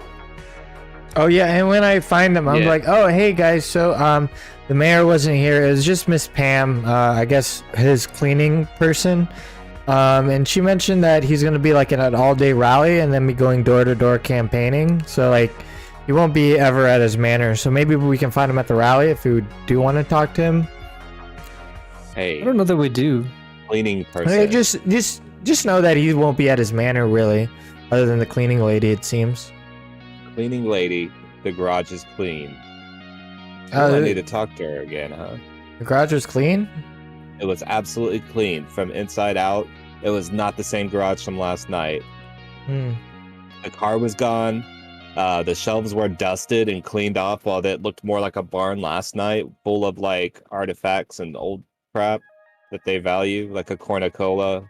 Hold on. Do y'all think there might be information in the actual house that we could use? Possibly, yeah, I'd assume so. Maybe he has an office of some kind. I mean, I can lift what if- you up into one of the windows so you can get into the second floor. yeah, I could try Okay. to distract Miss Pam some more. I mean, I can Keep try. her talking. Yeah, okay. Where do we think the office is? I will say probably the only person that has been there is Dan with his mother. Oh. Give me a brains roll DC 10. Dan. okay. Ooh, Dan is 15. smart today. 15. Dan You is. know Big brain time. Yeah. You know that the mayor's. You would know that most of the mayor's official things would be in his office at the mayor's office, but you do know that he does have a personal office that's on the second floor, that is next to his bedroom in like the right wing of the second floor. He gave you like a tour of like all of the antique things in his house and how it was historically preserved and things like that as a treat for all of the PTA parents and their children. I'll repeat that information. Yeah, can you go knock on the door and see if you can get that nice lady Pam talking again, and give me a boost, will you, Milton? You got it. Yeah, of course. I'm gonna. Could one of y'all go with me? I mean, I have an idea of how I could try to finagle it. I just need one person, whoever wants to join me. Fuck it, I'll go. Jesse All right, will go. yeah. Jesse, actually, I think you're gonna be perfect for what I'm planning. All right, yeah, let's go. And Oh, Dan, no. you just stay there and watch the garage. Me? Yes. Yes. No, I want to go to the office. Oh, you're gonna join us. Okay. I'm not gonna stand guard. Hey, don't worry, we're on distraction duty, Jesse and I. Okay, so the office. Okay, so who wants to go first? Distraction team or... Actually, no, distraction team has to go first because if they fuck it up, then you're Yeah, fucked. they're- So, distraction team, back to the front of the house. I'll knock on the Do you door ring the again. doorbell again? Yeah, I'll ring the doorbell again.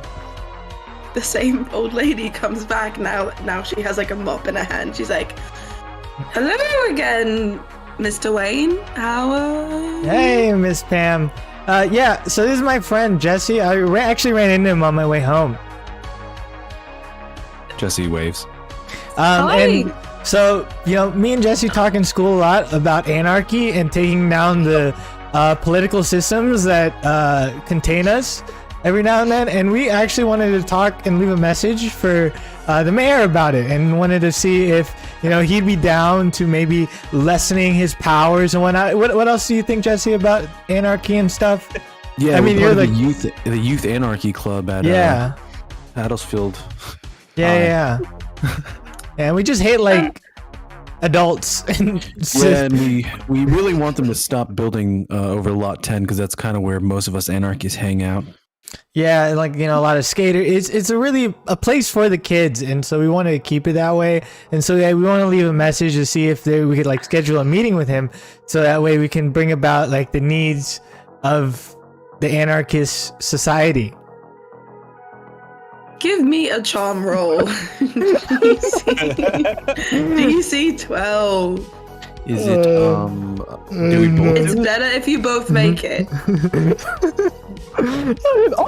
This old lady looks horrified. Oh, I have a D4. I have a D4. It's my lowest stat. Nice, dude, that's a- You exploded 4 times. hell yeah. Four. Explode all over my table, dude. I have a D4. This How? old lady's 18. Okay, well, No. the average of your rolls is a 12. Exactly, right? Yeah. 24. Yeah. So that's so funny. This old lady does look horrified. She's like, "Well, I'm not a secretary. I am the cleaning lady of this house, but I can take a message for you if you want. Again, the mayor is at his rally all day. If you want to talk to the mayor, you can go to the rally, or you can stay at your house and maybe he'll come by. But I will write a note that says, teens want anarchy. Is that okay?" No. It needs to be a little bit more in depth, because if you just say that, then he's thinking like we're trying to take him down and whatnot. And the only reason I'm here, and I'm like just trying to prolong the conversation as much as I can until like I see the 3 people coming down. I'll just keep talking. As much as I can. Yes, he's just hanging out in the back. Okay. Yeah. He says, yes, please tell me what you mean by anarchy and what you want. You guys have succeeded on your distraction mission. Infiltration team. How are you getting to the second floor? Are you giving me a boost? Giving Jesse, not Jesse, sorry, Joshua a boost. And then I'll probably do the same for Dan. Get them both up there. Okay, All right. give me... I mean, that's if you're down. Who's going first? The Joshua for sure. Okay. give me a brawn roll to get Joshua up. How heavy would you say Joshua is? And how tall? I would say probably like 110 and probably like 4 or 5. Okay, give me a DC. You lift. I would say DC 8. Alrighty. For Braun, Mm-hmm. I'm seeing if I had any. Oh, I get a +2 in Braun. Which then brings me to. Fucking what? I have a D12, Oh, and then I have +2, and I ended up with 4. damn. Let's see. No, I can't. I don't even have the adversity tokens to fix it. It's just With his failure, like, can I scramble, climb up a post? Yeah, so now that was a failure, so I'm just going to increase your flight roll difficulty. So instead of it being an 8, it's going to be a 10.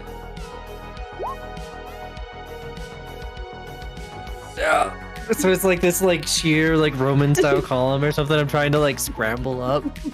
Yeah, and as you try to scramble up, you're having a really hard time, and you fall a little bit and hit your bad eye into the side of the house. And kind of just slide down. Is there just a back door here? Give me a brain roll DC2. Yeah, there's a sliding door that's been completely unlocked the entire time. I wanted to see you try it, and I was like, why didn't you try the door? This is exactly what like 12, 13-year-old me would do. Yeah, Though. yeah, no, this is For sure. perfect. Oh my god, this is so perfect. he's like, oh. He's just gonna go through that back door. Yeah, as you open the back door, you hear Wayne and Jesse yelling about anarchy to the cleaning lady at the front door. All right. You can easily just walk up the stairs to the second floor. Dan, lead the way. Come on, Milton. Oh, so good. I can go. Oh, so good. so The decisions of teenagers. Okay. Quietly make it up the stairs to the office. Yeah, you make it up the stairs and you're kind of turn around a little bit. So you take a left, and it's kind of like one of the first doors there. As you open the door, which isn't locked, it's a very ornate room that has lots of busts of important figures. You see that he has truly just one shelf of a bust of every single one of the John Chestnuts.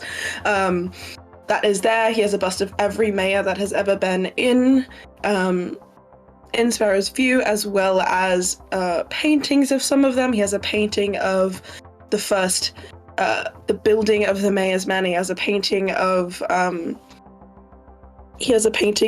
old train station. He has just a bunch of shit truly everywhere, in the way that like rich people will think that like these things are really cool, but they'll just have so much of it that no one gives a shit, and it's kind of just like overcrowded and ugly.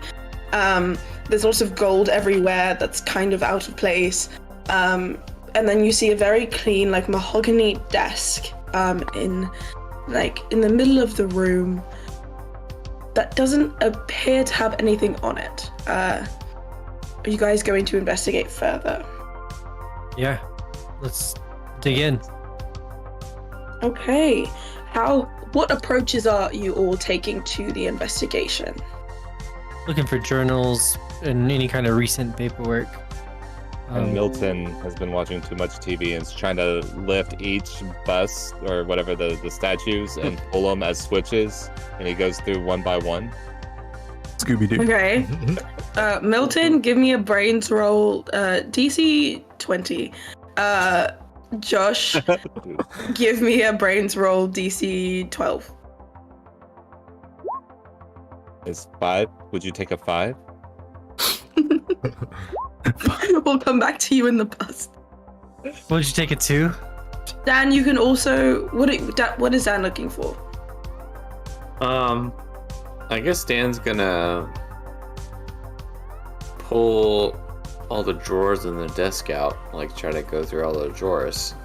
Okay, give me a brains roll, DC 10. Come on, Dan. Time to explode, Dan. Oh no, Dan. Oh, not yet. Okay. Milton wastes a lot of time picking up every single bust. There's maybe 35 of them. Like, there are truly so many busts. And he spends a lot of time picking up and putting down every single one of them. Joshua, you're looking around. You see some, like, he has, like, a collection on the side of his desk of every single newspaper clipping that has him in it. A lot of them are just like, Mayor grants more power to the PTA. Mayor puts more strict regulations on how hedges can be cut for the upcoming Fleeting Fowl Festival. Mayor elects the new Scarecrow leader for the Fleeting Fowl Festival. Lots of things like that going on. And Dan, you try and open all of the drawers, and there's lots of pens, there's lots of like papers for writing on, lots of envelopes and things, but there doesn't seem to be any sort of correspondence in his office.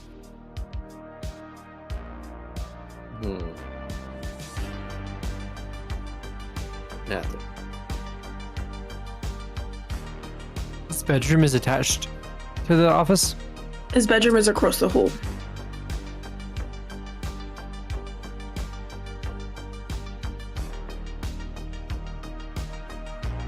There's gotta be something in here.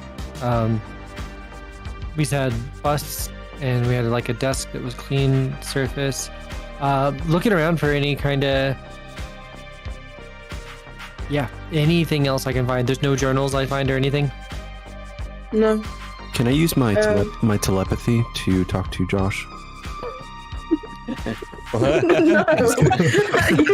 No, you don't even know that. Can I send my familiar upstairs to relay a message? Just say it really loud in front of Miss Pam. All of you give me a brains roll DC 8. Everyone? Or just those in the house? We're still talking to the old Those lady. in the house. Okay. Yeah, you're still talking about it. I'm trying to Oh, convince what? the old lady that she should too also get a mohawk. What roll do we need? Brains. DC 8. Joshua made it. Hey, everybody. Even though you rolled low on your search, you can tell that he doesn't use this office at all. Like, this is more of like a thing that he shows to people, which is why you think he has cuttings of like him doing things in the newspaper, why there's all of these busts and things like that. Like, you don't think that he uses this office for anything other than like maybe sometimes having a meeting with somebody just to show off this space. But you think if he was going to have anything important, that it would be in the mayor's office and not in his house. And like the book's bindings aren't even broken from being opened. No, everything is like in pristine condition, as in it's a showroom. This is more of a trophy room than an office. All right, let's get out of here. After you.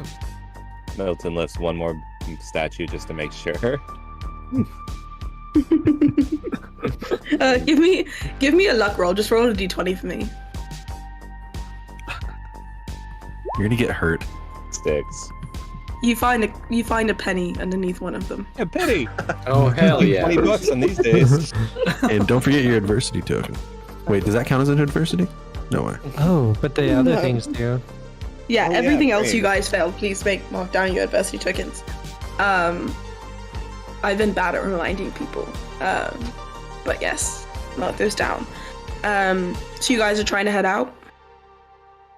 Yeah. What about to Very the much so. bedroom? Sure, we're here. We might as well. Like, he might actually live there, while this room just seems like it's for pretending he's something he's not. Okay. He's a cannibal. Oh, are you still looking for like notes and things like that in the bedroom? Yes, or more clues as to like information about the culty kind of stuff we've been seeing lately. And like maybe anything about the roided up football players or baseball players. Okay. All of you give me a brains roll DC 12. I feel like I only give you guys brains rolls, but And we I are don't know what else sorely it would lacking be, on you know? brains. We're investigating. Makes sense. Part of the system. 1. 6, 4, 1. This seems a lot more lived in than the other room, but it is very clean. The cleaning lady has been here. It seems as if she's like put anything obvious. Like if you think that if there was anything obvious, she probably put it away. You do find like a book on the side of his bed that seems as if he was reading. It's opened up to page 14 of the Art 4, but that's generally all that's there. Jesse will point at the cleaning lady and hand Dan a tire iron.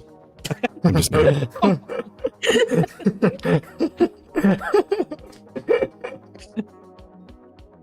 And let's scram, y'all. All right, let's go.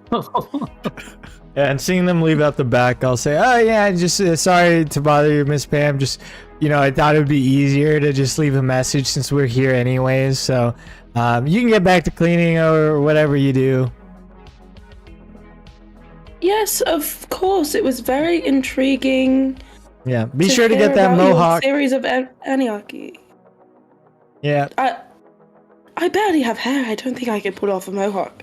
Whatever you do, just don't do red. I've already got red, so you can go any other color. Yeah, I think a nice blue might work, or maybe like an orange, like Pam, and or like a pinkish, because like Pam and ham, it could look like a piece of ham on your head. Okay, thank you very much, boys, for your time. No, thank you, and I like your shoes. She's like wearing slippers. Okay, great, and she like closes the door. All right, to Sparrow's song. Yeah, sounds like it. Last one there is a rotten egg. Oh no. Okay, this is a question for the group. You guys are heading from Snow Lane to Sparrow's Song. It would be out of... No, never mind. Okay. Someone roll me a... Nominate someone to roll a d4. I'll do it real quick. Yeah.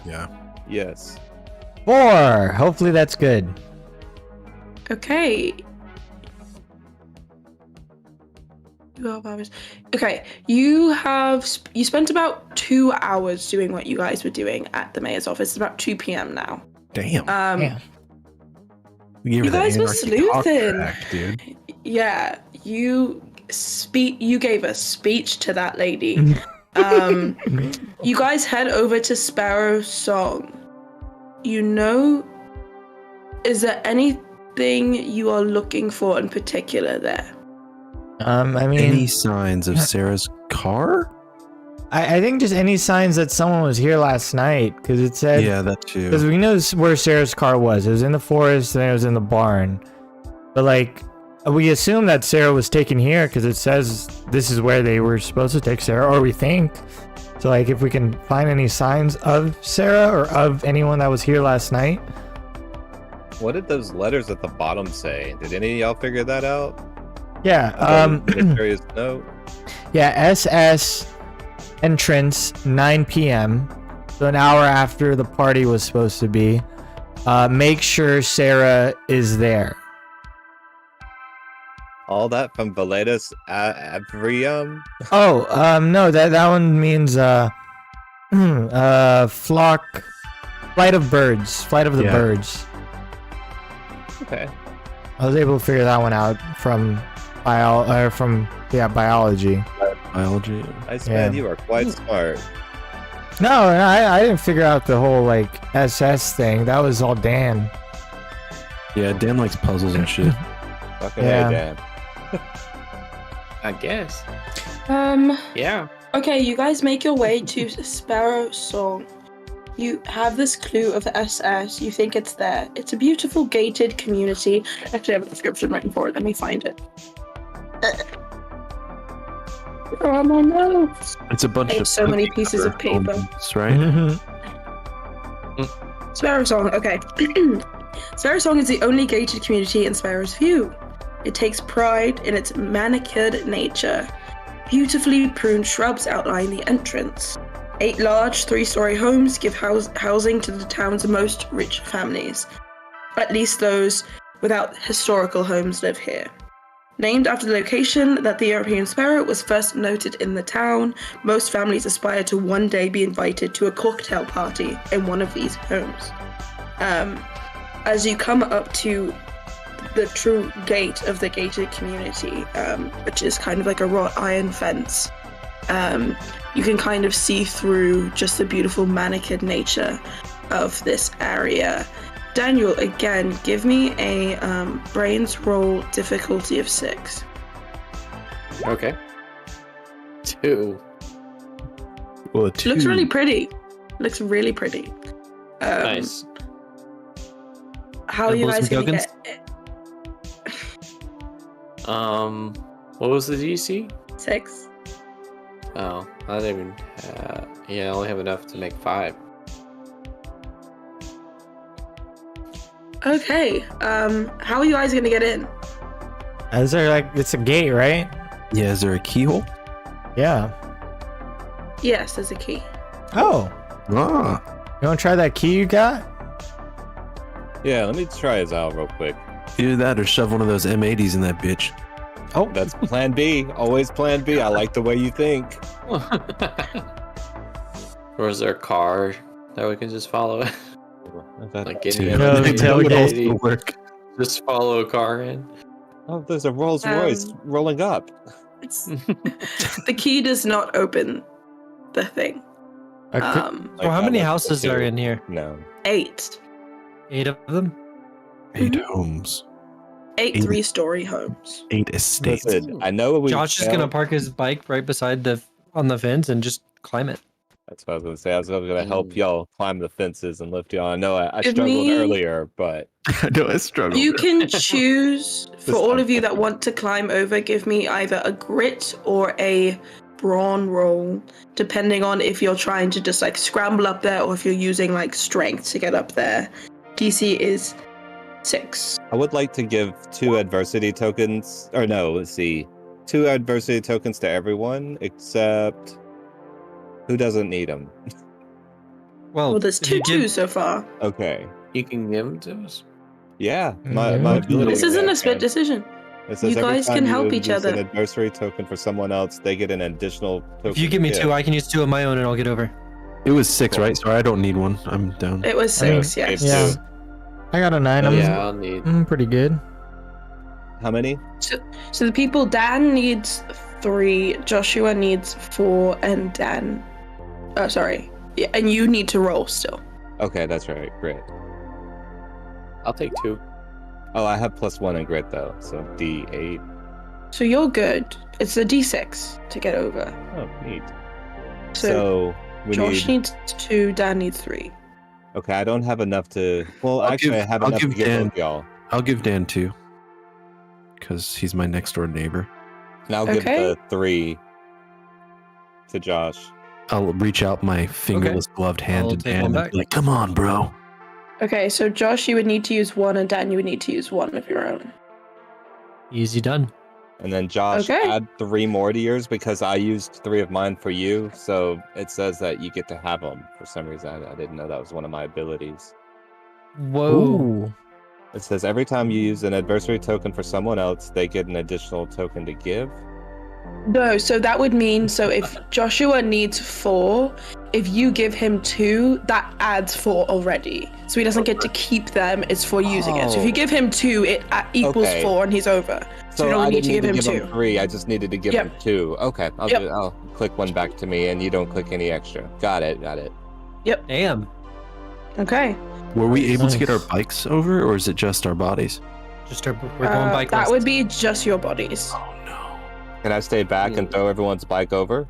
Is there a way to like open a Nightfall? like prop open a door on? Is there a pedestrian entrance or is it only? Ooh. Once you're on the other side of it, it's easy to, it's open. It's a switch to open it. Oh, Okay. okay. Oh, okay. Yeah, It's like a that- one-sided thing. Wait, we Yes. could have just had one person pass and then Yep. go. You all immediately rolled. I didn't have time to talk. Oh, And I was like, man. okay, I- you rolled until you're jumping. I just scrambled Um, up real quick. Okay, so you guys get your bikes in. The gate is heavy enough that it automatically locks behind you guys, but it doesn't matter. You guys can get out. You see 4 homes on each side of the street, all not exactly the same, but similarly built 3-story homes that are all just a slightly different color, with different colored doors, but they have the exact same landscaping on every single one of them.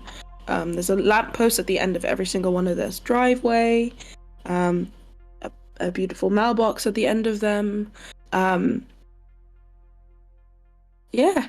What are you guys looking for? Do you know which house is Principal Kim's? Give me a brains roll DC 3. Nice. Yeah, guys, we're committing a lot of breaking and entering, and No, it's fine. I have a Felonies. plan. I have a plan. Solid job. You yeah, on the end, on like the side of each of the mailboxes is the last name of the residence of the place. So nice. you see on the left side of the road, the 3rd house down, says Kim. Are there any other names that might be important that we see when we look at the names on the mailboxes? You see Johnson as the last name. You see, I think the only other name that you would know that you see there is Ickens. Johnson, is that Thad Johnson's? Yeah, I think so. That's where we need to go. Let's get a hold of fucking Thad, hold him down, and make him tell us what the hell's going on. But you said another one that sticks out is Ickens? Ickens? Yep. Who's Ickens? I'm looking through the character list. I don't see it. Milton would know that is the football coach. Dan Ickens is the football coach. Oh yeah, there it is for football, baseball, and basketball. Yeah, he's the coach that like everyone he teaches seems to get really, really good, except for me for some reason. Maybe you're just bad. Maybe. Well, it sounds like they're very important people here. You mean you said Thad was there last night, right? So I guess we go there, but you don't know who the third person was. I like that. Let's figure out what that is. Yeah. Yeah, he's the one that Okay. we can probably overpower. So my idea is, and why we're here. So Miss Pam mentioned that Mayor Longsby is going door to door campaigning. So we'll just say we're the helping out with the campaign. That's why we're here, going door to door. Hell yeah. Yeah. So that's just what I think our alias I could don't be. know about running around as a goth kid and a punker as someone that would be campaigning. Have you We've heard of already- the Lord and Savior? Yeah. Yeah, we've already done this. Like, so Milton has the front door, and we'll go around back. Here we go. All right. Sounds good. Okay, so who's going to the front door? I guess I'll roll again with Wayne since we already did this. I don't know. Unless anyone else wants in. I was kind of flying by the seat of my pants. I don't think I did a very good job. I just kind of got lucky that she looked very confused at what we were talking about. But I can try, certainly, yeah. I can try it this time. And I know Thad a little bit too. Like I patch him up with time to time. Maybe I can help with the search. Yeah, you probably don't want me to do it. You two do it, and then I'll help break in because I want to get another record. Fence. All right. Nice. Let's go. Okay, so who's approaching the front door again? Sorry. Daniel and Wayne. Okay, Daniel and Wayne. You guys go to the front door. Are you just knocking? You ringing the doorbell?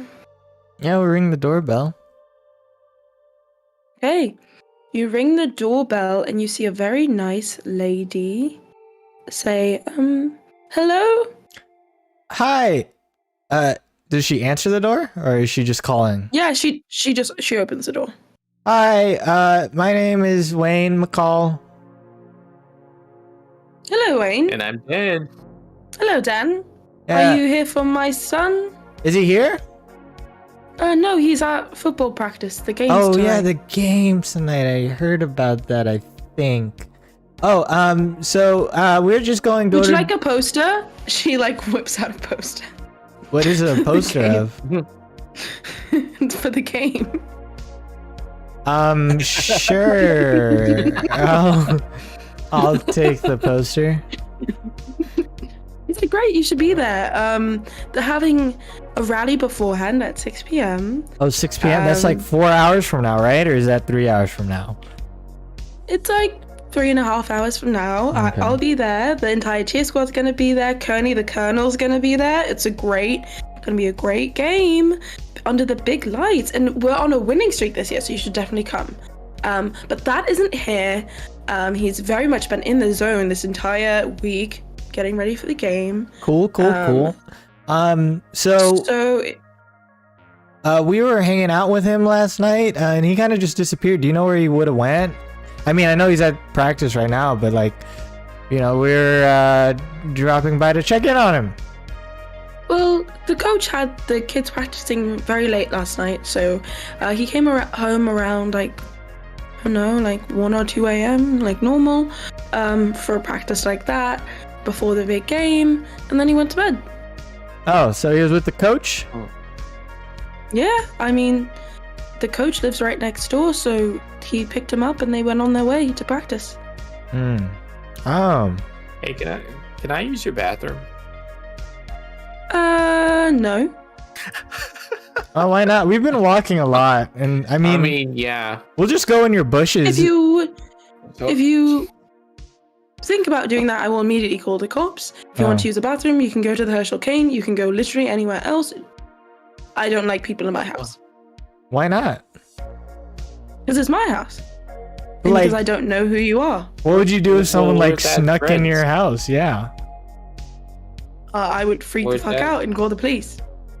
Oh, well, good thing that doesn't happen. Give me a charm roll. Go. Like TC 12. You threaten to pee in their bushes. 7.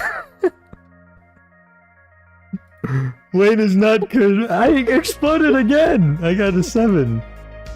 Crazy. I did not get good enough though.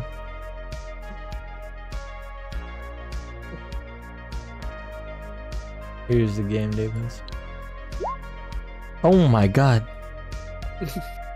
Thank 16. you for Your Dan. average is not a 12.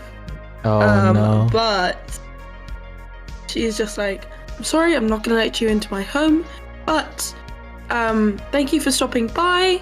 Maybe I'll see you at the game tonight. But that is not here. So the rally is at 7 p.m. 6 p.m. Oh, the game is but- at 7. Oh, the game is at 7. The rally is at 6. Okay, I see. Ooh, Halloween dance tickets. Ooh, nice. All right, cool. Yeah, so that satanic dance is happening, but it'll be fine. We're raising some money. It'll be okay. Okay. Anyways, can you Satanic. can you please get off my property? Sure. All right. Thank you. Goodbye.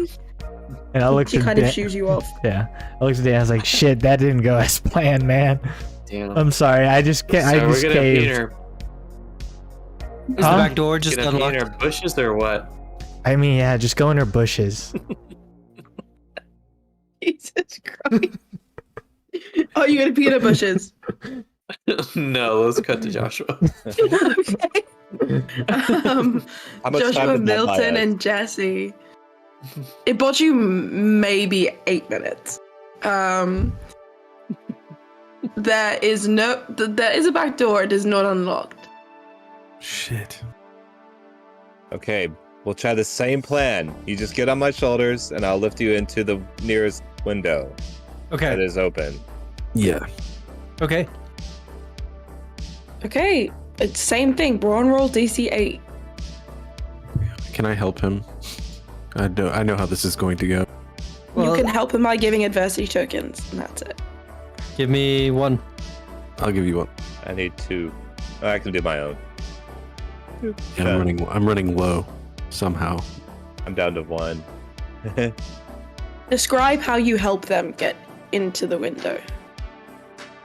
I will I guess if he's getting on Milton's shoulders, I will help support Milton with my boot in his back. Hell yeah. Great.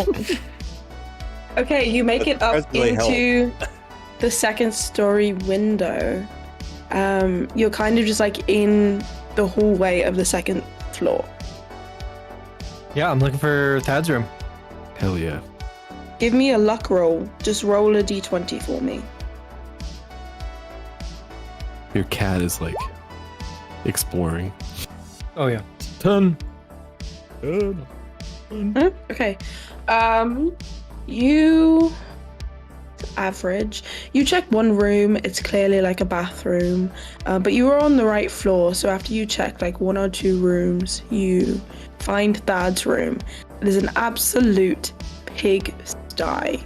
There's things everywhere.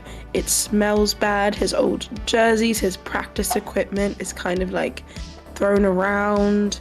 There's like a broken vinyl on the floor. There's like dog hair everywhere in his room. His bed's unmade. There's old crisps everywhere.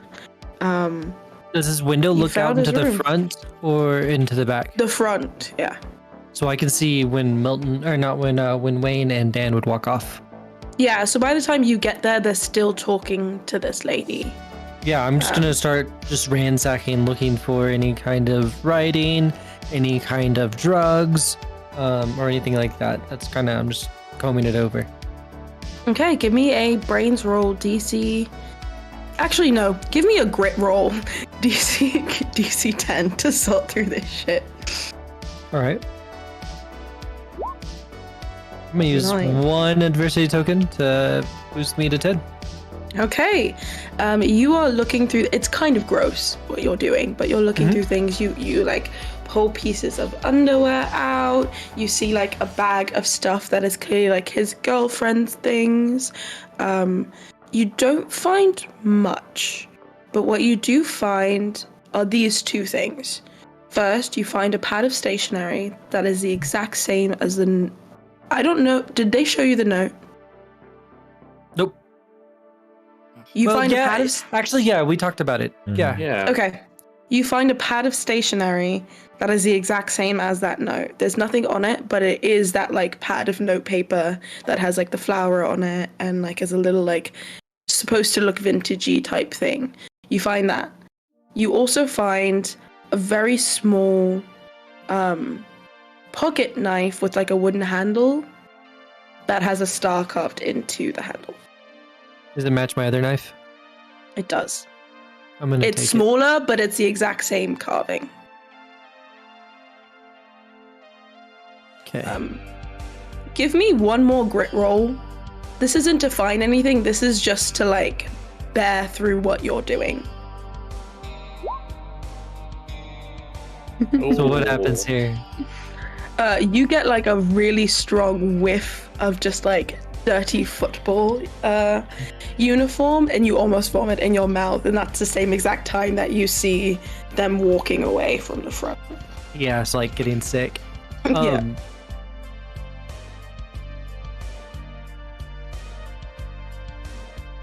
Yeah, I'm gonna leave now.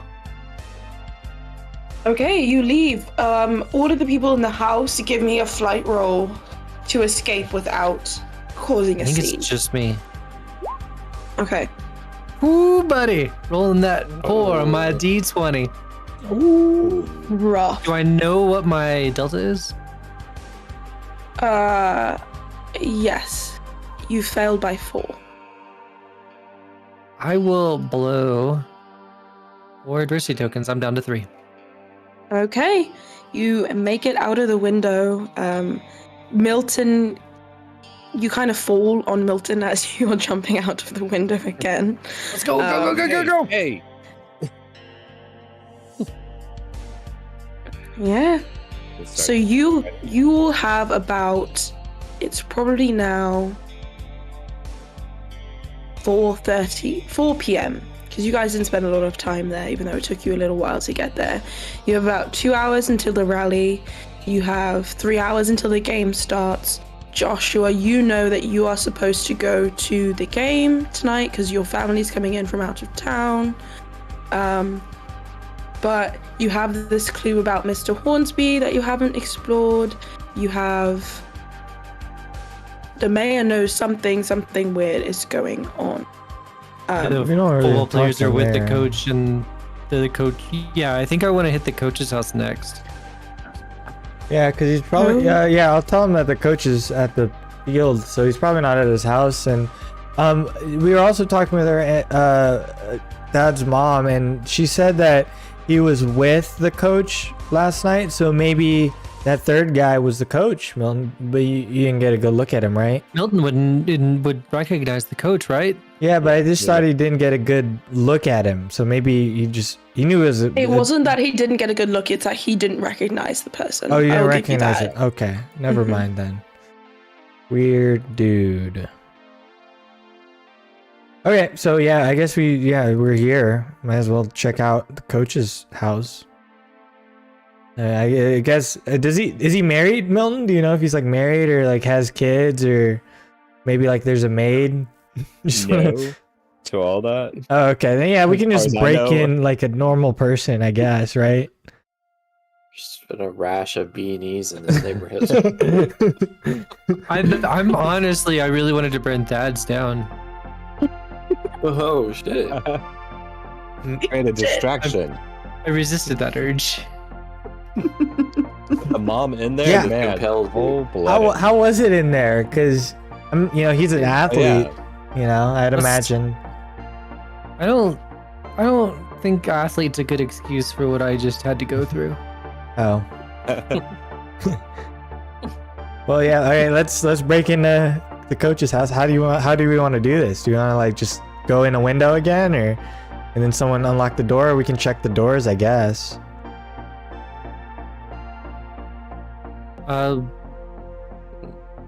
Let's knock over there and see. All Do right. we see any cars in the driveway? No, it is directly next door to Mrs. Johnson. Is she looking over here?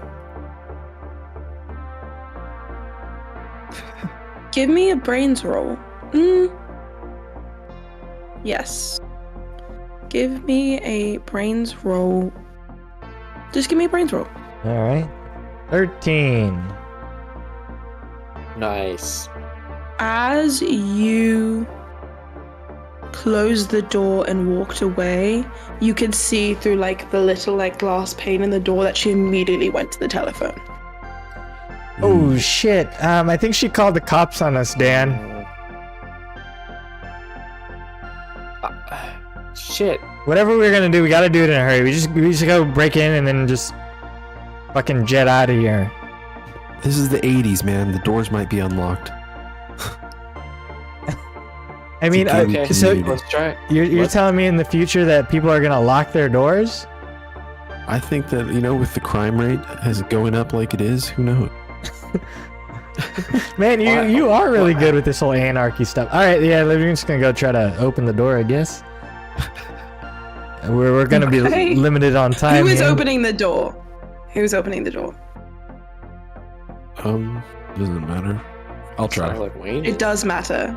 Oh, it does? Oh, shit. I'm gonna keep an eye on Miss Johnson just to like I want to keep an eye out for the gang, and then like I'll whistle really loud because I have this whistle because I'm always prepared for escapes, and so I'll just blow this whistle, and if you hear it, just run. Okay, I heard Jesse say that Jesse was gonna go Yeah. open the door. The door. Okay, I'm gonna need an immediate flight roll DC 15. Oh, shit. Oh shit. This door is booby trapped. I'm scared. Yeah. All right, flight. Is there DC 15. Claymore on the other side? Like you got C4. Flamethrower defense system? Crazy. Oh no, Oh, Jesse! oh my Jesse, and your confidence about unlocked doors. As soon as you open the door, you see a massive Rottweiler staring directly into your face. Oh, shit. And that is where we're gonna end today's session. That is the real reason you always knock first. That is probably the Have a reason. dog. Oh, Jesse. I knew one of us was going Hey, to die. get your adversity token. You might need it next session. Oh, yeah. Thank you. I almost forgot.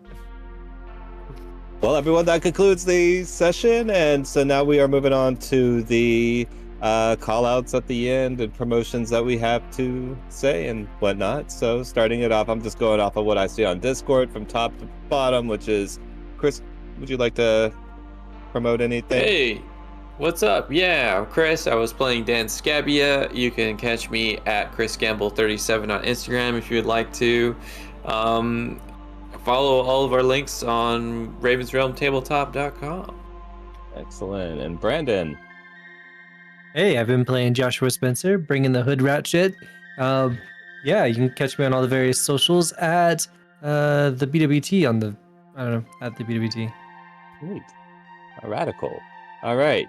Ryan. Hi, I'm Ryan, and I played Wayne McCall. You can catch me at Twitch at twitch.tv/ballandrye. Hope you enjoyed today's session. Excellent. And Kai? Hi, I'm Kai. I've been your DM this evening. If you want to find me on social media, I have a Twitter. That's Kitchid with 2 Ds. KICHIDD on Twitter. Awesome.